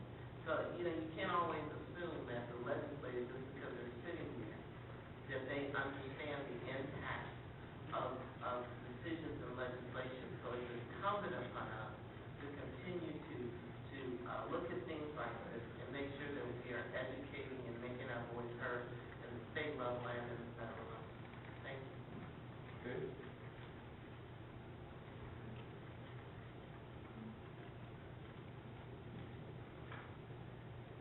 Okay, Ms. Seymour just volunteered to read the resolution.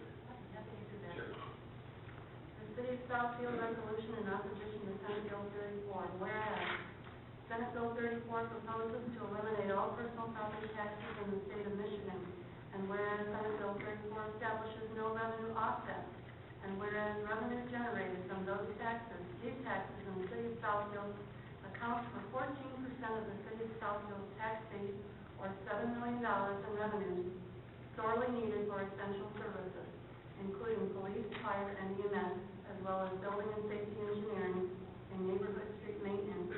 And whereas Southfield, as a Michigan home rule city, is mandated to provide such essential services, and whereas other services which add to the quality of life within the Southfield community, including award-winning best practices parks and recreation and municipal library programs, are dependent on personal property tax revenues, and whereas the statewide economic downturn has resulted in a decline of 17.5% in Southfield's taxable value over the last 2 fiscal years, and whereas it is estimated that taxable value will further decline by 12% in fiscal year 2011 and 12, and whereas Southfield's state shared revenue has declined by $3,324,318 or 35% over the past 10 years, and whereas Southfield has reduced its staffing levels by 170 positions, or 20% since 2004.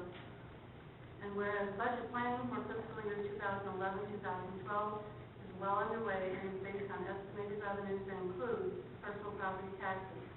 Therefore, now be it resolved that the Southfield City Council urges the state legislature to oppose Senate Bill 34 and any other legislative proposals which would reduce municipal revenue from the state, which does not immediately provide for a revenue offset.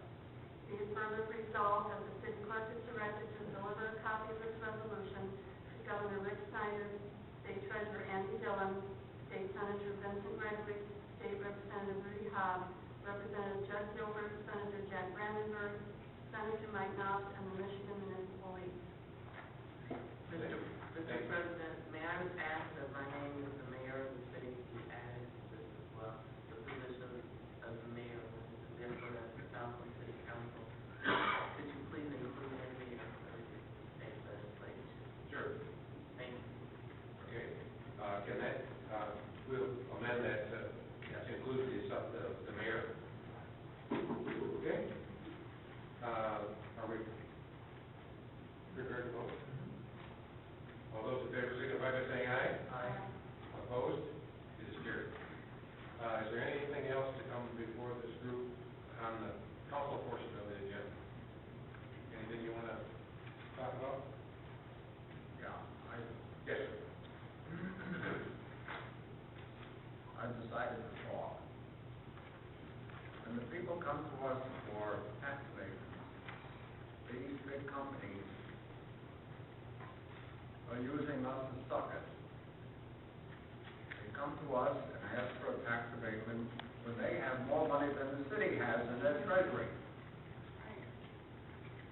Why do they have to, when they have so much money, and they have plenty of cash in their budgets, in their banks, they come to us because they were solicited to come to us. We have two people that go out in the market and tell these corporations, come on to Southfield and we'll give you a tax abatement to come here. They come here anyway. Because the developers and the owners of that property made a deal with them already to come to them. That's why I always vote no to tax abatement. These companies are taking us for whatever they can. That takes it away from the welfare of the people in this city. I can go on and tell why and how. Look at the people, look at the foreclosures. Look what's happening to them. Now, of course, we must have the millage, and I urge you to vote for the millage. Can't do that. I can't? I did No, it. you can't do that. But I did it. Well, you can't do that. All right, I can't do that.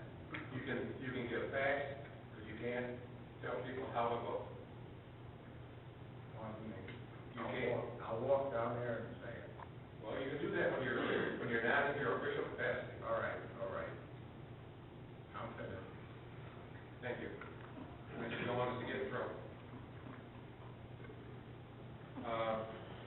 That's an opinion. There's only one set of facts. I have a couple of things that I would like to make an announcement. If anyone has ever been to see the Battle of the Books, that is one of the most enlightening things that you could enjoy in an evening. And the Battle of the Books is coming up March 8th, 9th, and 10th. It's held in a pavilion, and what happens is schools compete against each other with teams of youngsters that have read certain books. There's a series of books for the 4th grade, there's another series of books for the 5th grade, and there's another series of books for the middle school. And each team reads the books, and they drill on what's going on in the books, and then the night of the Battle of the Books, all of the teams are assembled out in the pavilion, and the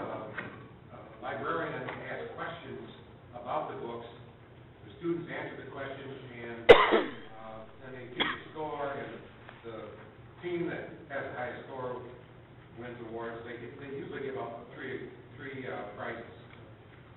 But the key to the whole thing is encouraging kids to read. And if you've never attended the Battle of the Books, it's well worth your time to go over there, because you think during the contest that you are either at a football game or a basketball game where there's a lot of cheering going on and jumping up and down and all kinds of noise. And it's a wonderful, wonderful experience. And I encourage everyone to go there and see what the Friends of the Library are doing for our youngsters to encourage them to read, use the library, and as a result, it'll turn kids on to reading and helps with all their other schoolwork. The fourth grade the middle school is March the 8th, the fourth grade is March the 10th, and the fifth grade is March the 9th. So it's the 8th, 9th, and 10th of March, and it starts at 7 o'clock. It's just about an hour long, so it doesn't take an awful lot of time out of your evening, but it's well worth the effort. There used to be, I don't think they're doing the high school this year. Yes, yes. Yes, please. I have attended the Battle of the Books, and it is one of my favorite events in the city. I mean, it's right up there with the Academy Awards. It's that good. It's so exciting, and it's so much fun. If you haven't been, these kids get turned on to reading, and they're so competitive. It's a heartwarming event that really is exciting, and it's so much fun to go to. If you haven't been, you need to go. It makes you feel good about living in Southfield, if you don't already. And it is sponsored by the Friends of the Library. Right. I could also say that one year my son was the manager of one of the teams, and he got a perfect score. My two grandsons were the team. The other thing I want to bring is another announcement, and that's the prescription discount card program sponsored by the National League of Cities. Southfield is a part of that, and the way it works is it doesn't matter how much or how little money you make, you can still get a discount on your drugs, your prescriptions. I want to make that very clear. On your prescriptions, and in Southfield, there are about 214 people that have used the program. They've saved accumulated savings of about $5,700, which is an average savings of around $13 per prescription. There are 14 communities in Michigan that are participating, but we could do a lot better. The forms for signing up, and it doesn't cost anything to sign up. The forms you can get them at the city clerk's office. I think they're in the rack in the window. You can fill that out and get your card, so that when you go to a pharmacy to get your prescription, you can get dollars off. And in these times, every dime that people can save is to their benefit. So we're trying to do what we can to help the people that are living in Southfield to save money. Okay, the next item on our agenda is the mayor. We do have an expense report for the mayor to attend the National League of Cities conference.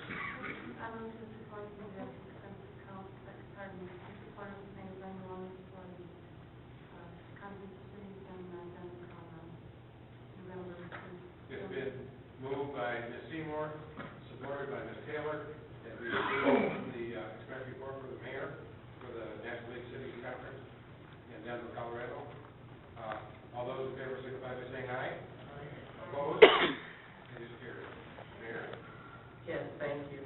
A couple things I wanted to mention. We have been the testing ground for a lot of new concepts. I remember when the owner of Zoop came to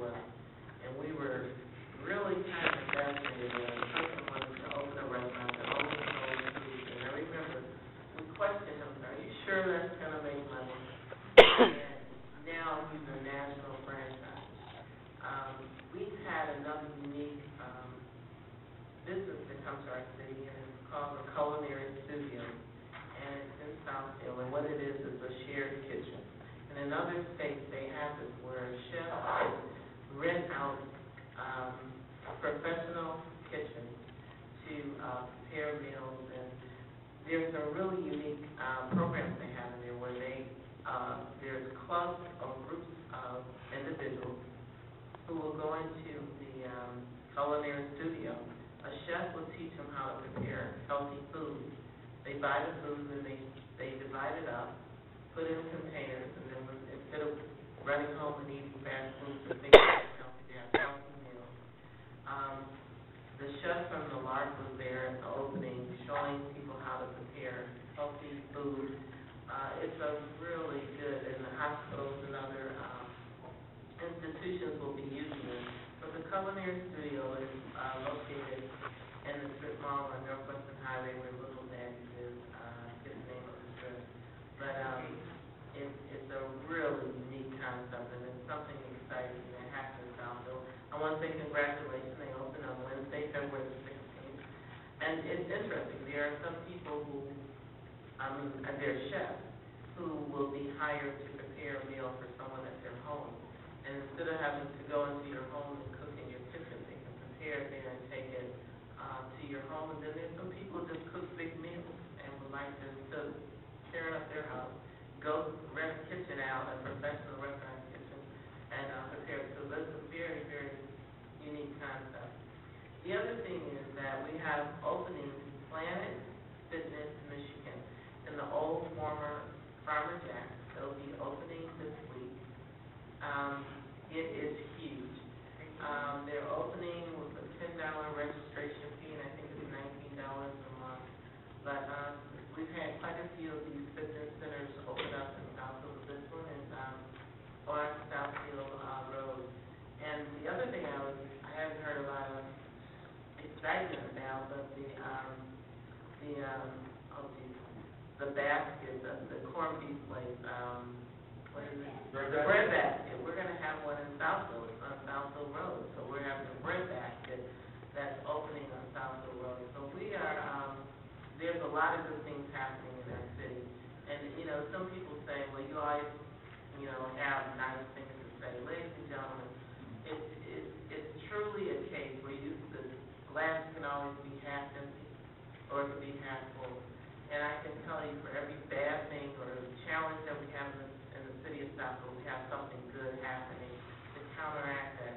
And we must focus and nurture the good things and the economic development that we have going in the city so we can continue to build it, or else we can stay stuck, negative, complaining, and our city will begin to deteriorate. And those who are successful are those that can look through the storm and see an opportunity and continue to grow. And it's like people were talking about when the stock market was failing, there were still people making money in the stock market.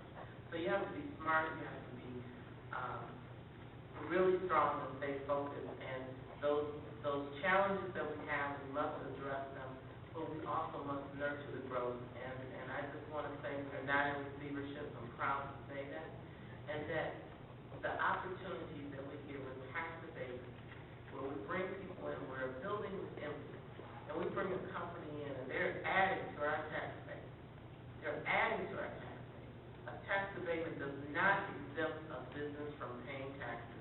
What it does is take a small portion of their taxes and say, we will abate this at this time. And we're still ahead of the game. We're ahead of the game because the building was empty. The building was empty, and this company has moved in paying taxes, and we're abating it, and then it's only for a period of time. No company has been in the city that has gotten a lifetime period of abatement. And we can debate that, and I understand the people, our councilmen and others who say they don't feel these companies are making lots of money. Most of these major organizations, we are only a small part of the big money that they're getting abated from the state. We're just a small portion of that. We're not giving up our taxes at the level that the state is. So, we're going to have to stay focused and work hard on that.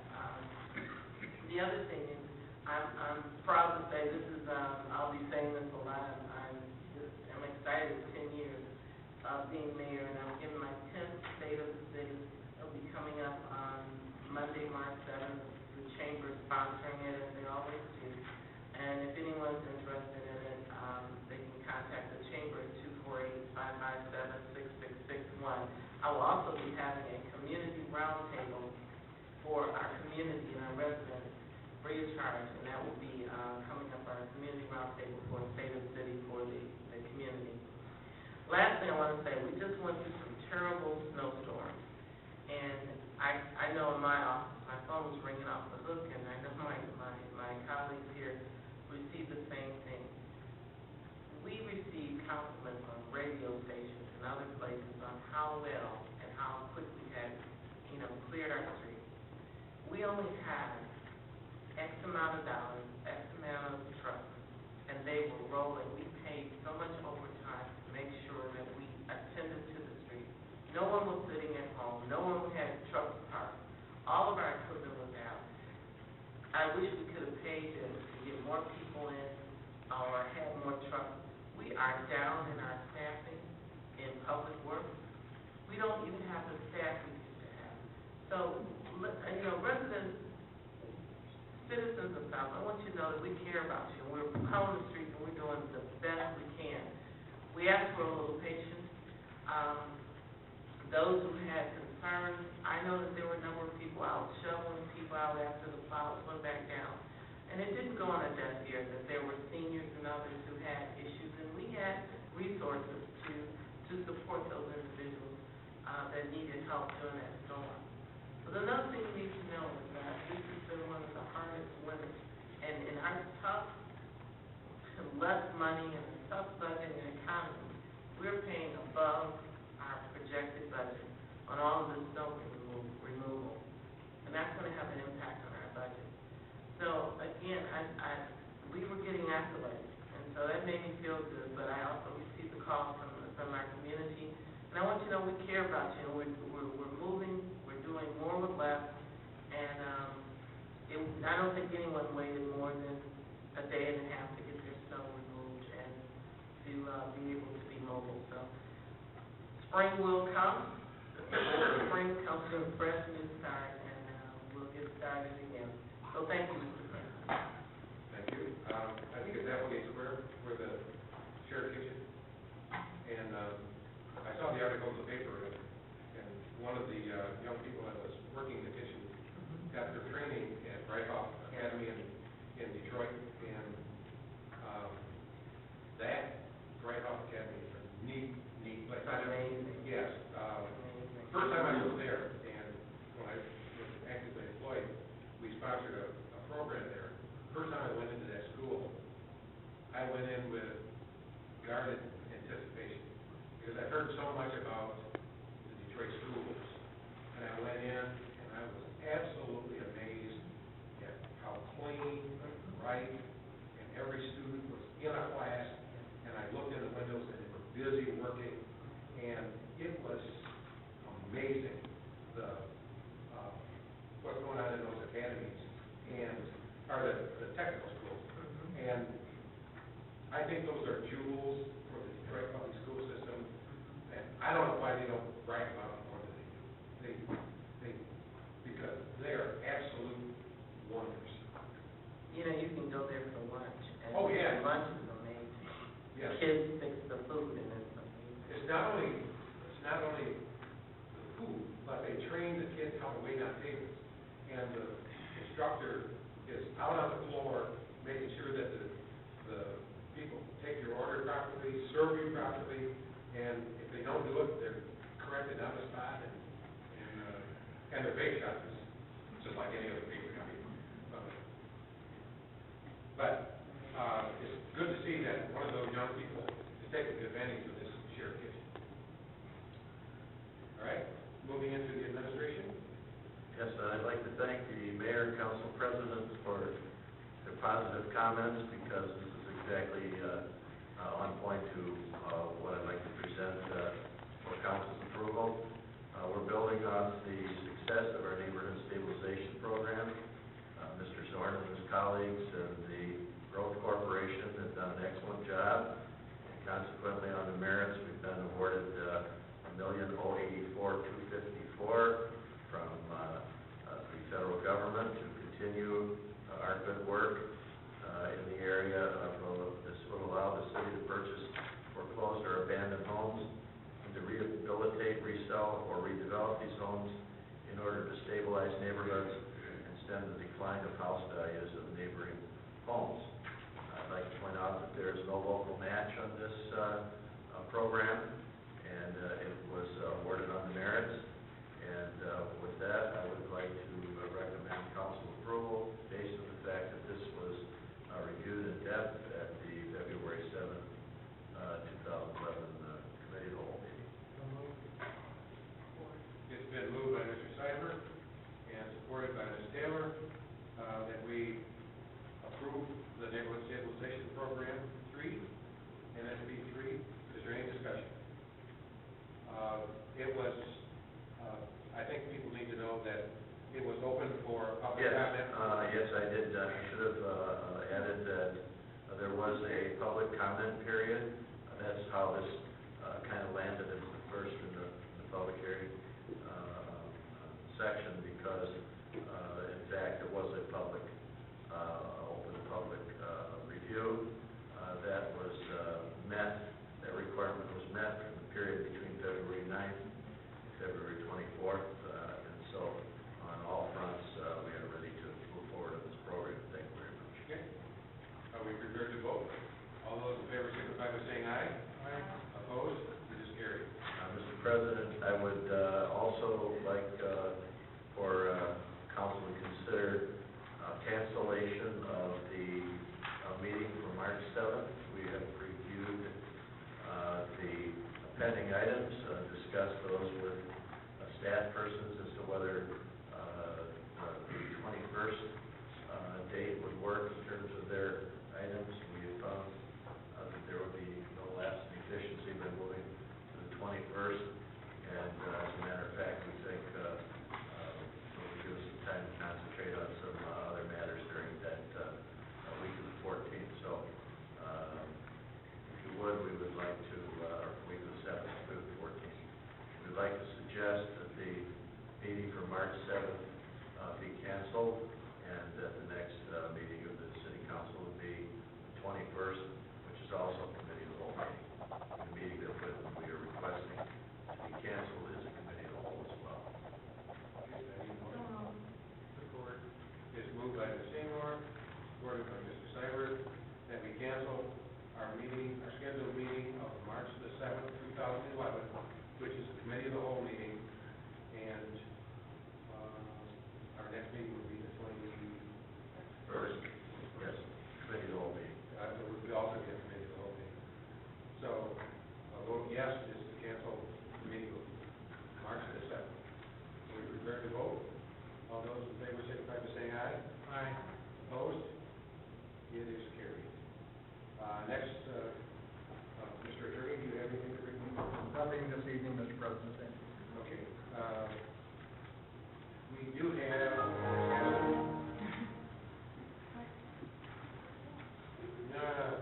somebody got to turn off their cell.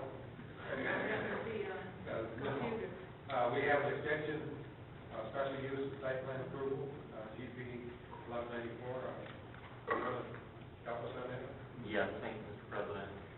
This is an extension of the special use and site plan of Heinz Interest. The property is at 1 Northwestern Plaza building, that is on the corner of Northwestern Highway and Beck Road.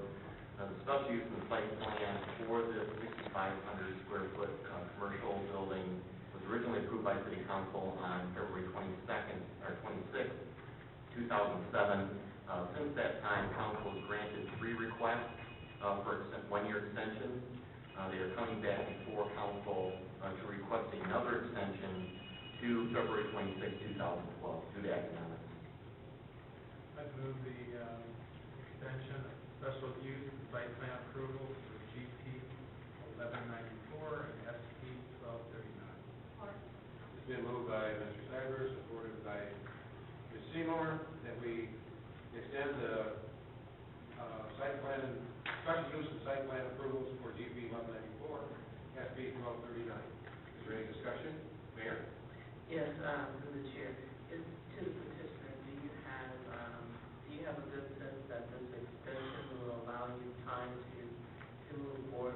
with this development. If you give your name and address for the record. My name is Tim Kuhn with Dorchester Market Associates with the architects, and with the developer. I wish I could say that things are improving from what I understand, but I wish I could say they have a lot. They're working with some brokers, trying to get some people lined up that they really don't want to build until they have the building leased. So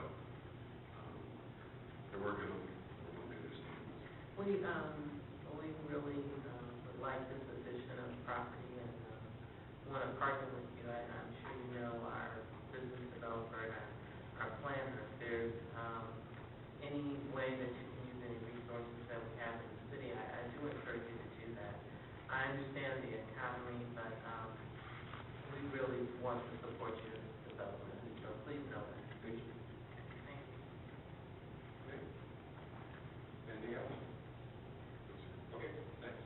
Are we prepared to vote? All those in favor signify by saying aye. Aye. Opposed? It is carried.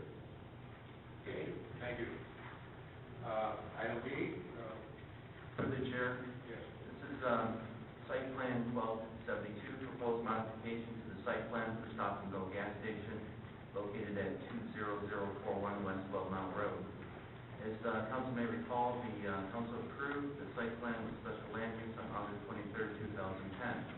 At that time, the building department had determined that a second bathroom would be required due to the interior square footage. So a proposed 191 square foot addition was made part of the site plan approval. Since that time, working with the building department, they have determined that they could accommodate the two required bathrooms within the interior of the main building, and therefore do not need or would like to save the expense of adding the 191 square foot addition to the rear of the building. They've approached the planning department. Unfortunately, the planner is authorized to only approve amendments that have an increase in floor area of not less than 25% or 10,000 square feet. The specific language of the ordinance does not allow the planner to approve a decrease. It must go back to the approving body, which is the city council. We're in favor and recommend the proposed deletion of the 191 square foot building. Our recommendation is as follows. It is respectfully recommended that the city council approve the proposed modification to site plan 1272 as site plan 1272A, the amended site plan for Stop and Go gas station in accordance with the site plan dated February 2nd, 2011, and received by the planning department on February 4th, 2011, for the removal of the 191 square foot building addition on the rear of the building and revisions to the rear building elevation.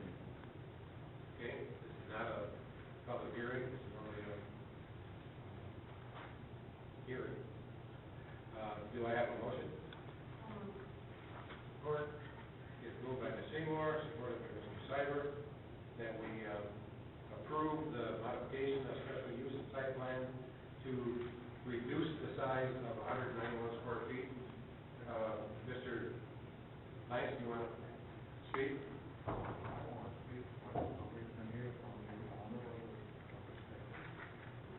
We don't have to. Well, I'd like to recognize him. Would you like to say something?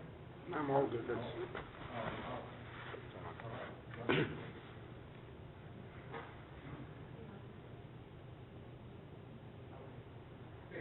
He wants to reduce, and we're gonna. I know.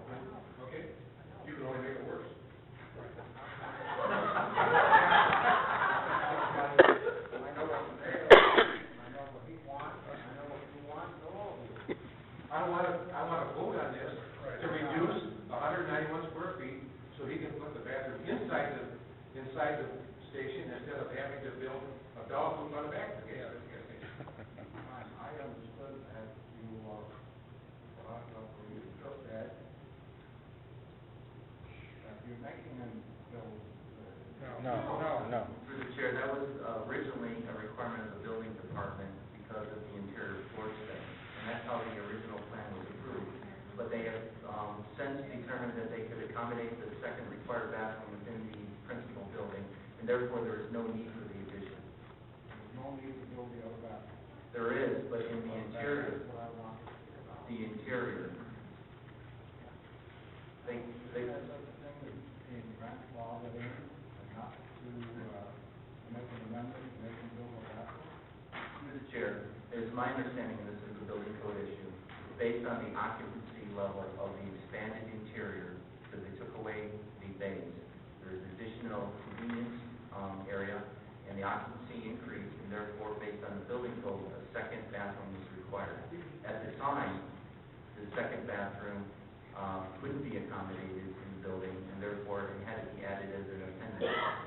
Was this building expanded? No, the interior footprint was reallocated from repair bays to convenience stores, and therefore, it Was it the walls were not expanded out? no. Why do you ask them to build another? Through the chair, the planning department is not requesting or requiring an additional building addition. At the time, it was a calculation based on the building department that required the additional bathroom. It could not accommodate it in the interior space, and therefore this appendix was put on. Since that time, the interior has been redesigned to accommodate the second bathroom. So there's no need for this addition. There's no need for the addition. In other words, based on the floor space, the square footage of the floor space, and the use, there needs to be two bathrooms. That's correct. Originally, it was, because he couldn't accommodate it inside, it was gonna be built as an appendage on the outside. That's correct. Since that time, he's figured a way to not build the appendage, but put the second bathroom inside. So, regardless, he's gonna have two bathrooms. That's correct. But he now is gonna not have the appendage on the back of the building, it's gonna be incorporated inside the current footprint, which would also allow for better flow around the back of the, That's correct, and that's why we're in favor of this. yes. And we're trying to save you some money. Yes, Well, that's a secondary issue, but, yes. yes. Mine? May I say something? Sure. I'll be today for the Evergreen, as you all know, from Stockton Road for a while. Actually, it's not gonna save me money, it's gonna cost me more money to do what I have to do to put another bathroom right now. It's gonna correct, saving me money, it's not true. Okay. But if I want you to put a bathroom outside, then dig the ground in the office right now and make it a bathroom, there's a utility room and all that. Okay. And now, I take something else, I mean, we made the place smaller than it originally was. I mean, it's way smaller because no addition, no back room, so we used some of the space originally we were supposed to use for the store, as for the storage, so it's smaller. I don't know if there's a way that we don't have to build another bathroom. Apparently not. You need two bathrooms. Well, So, as they said, if I have one of these people, or not. Is that an opinion or a fact? it's a fact, because Wayne Jewell said so. Oh. And he's our building authority. That's all. And he's our building All right, authority. then you gotta do it. Wayne Jewell said another restaurant needed sprinklers. And anything blind that. I'll do it. Okay, thank you. Yeah, no problem. Thank you. Now, I want to ask you, the walls are not expanded. You just made the square, well, he had the bay there, and he covered the bay, which made it look larger. Was it really larger? No, it's the same as it was before. The walls are the same. So why do you say it's larger? The use is different. Through the chair, the interior space is utilized differently, which You're recalculates. punching him because of the use? Through the chair, this is a building department issue regarding code and occupancy level. This is not a planning issue, and that's why we're bringing forward this site plan. Well, the petitioner is willing to do it. That's what I said, you're just gonna make it worse I want it.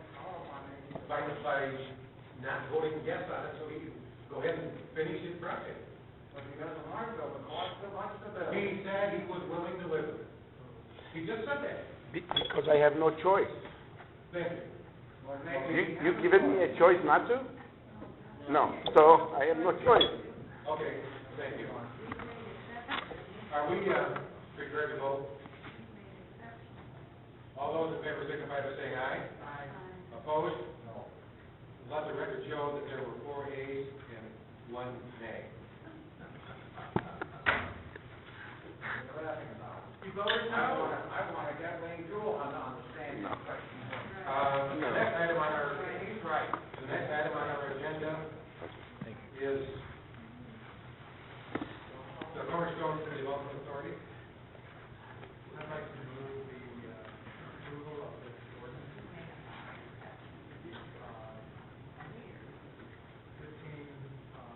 1579.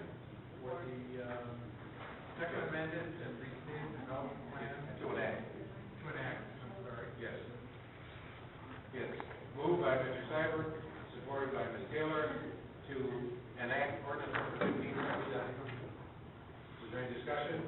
All those in favor signify by saying aye. Aye. Opposed?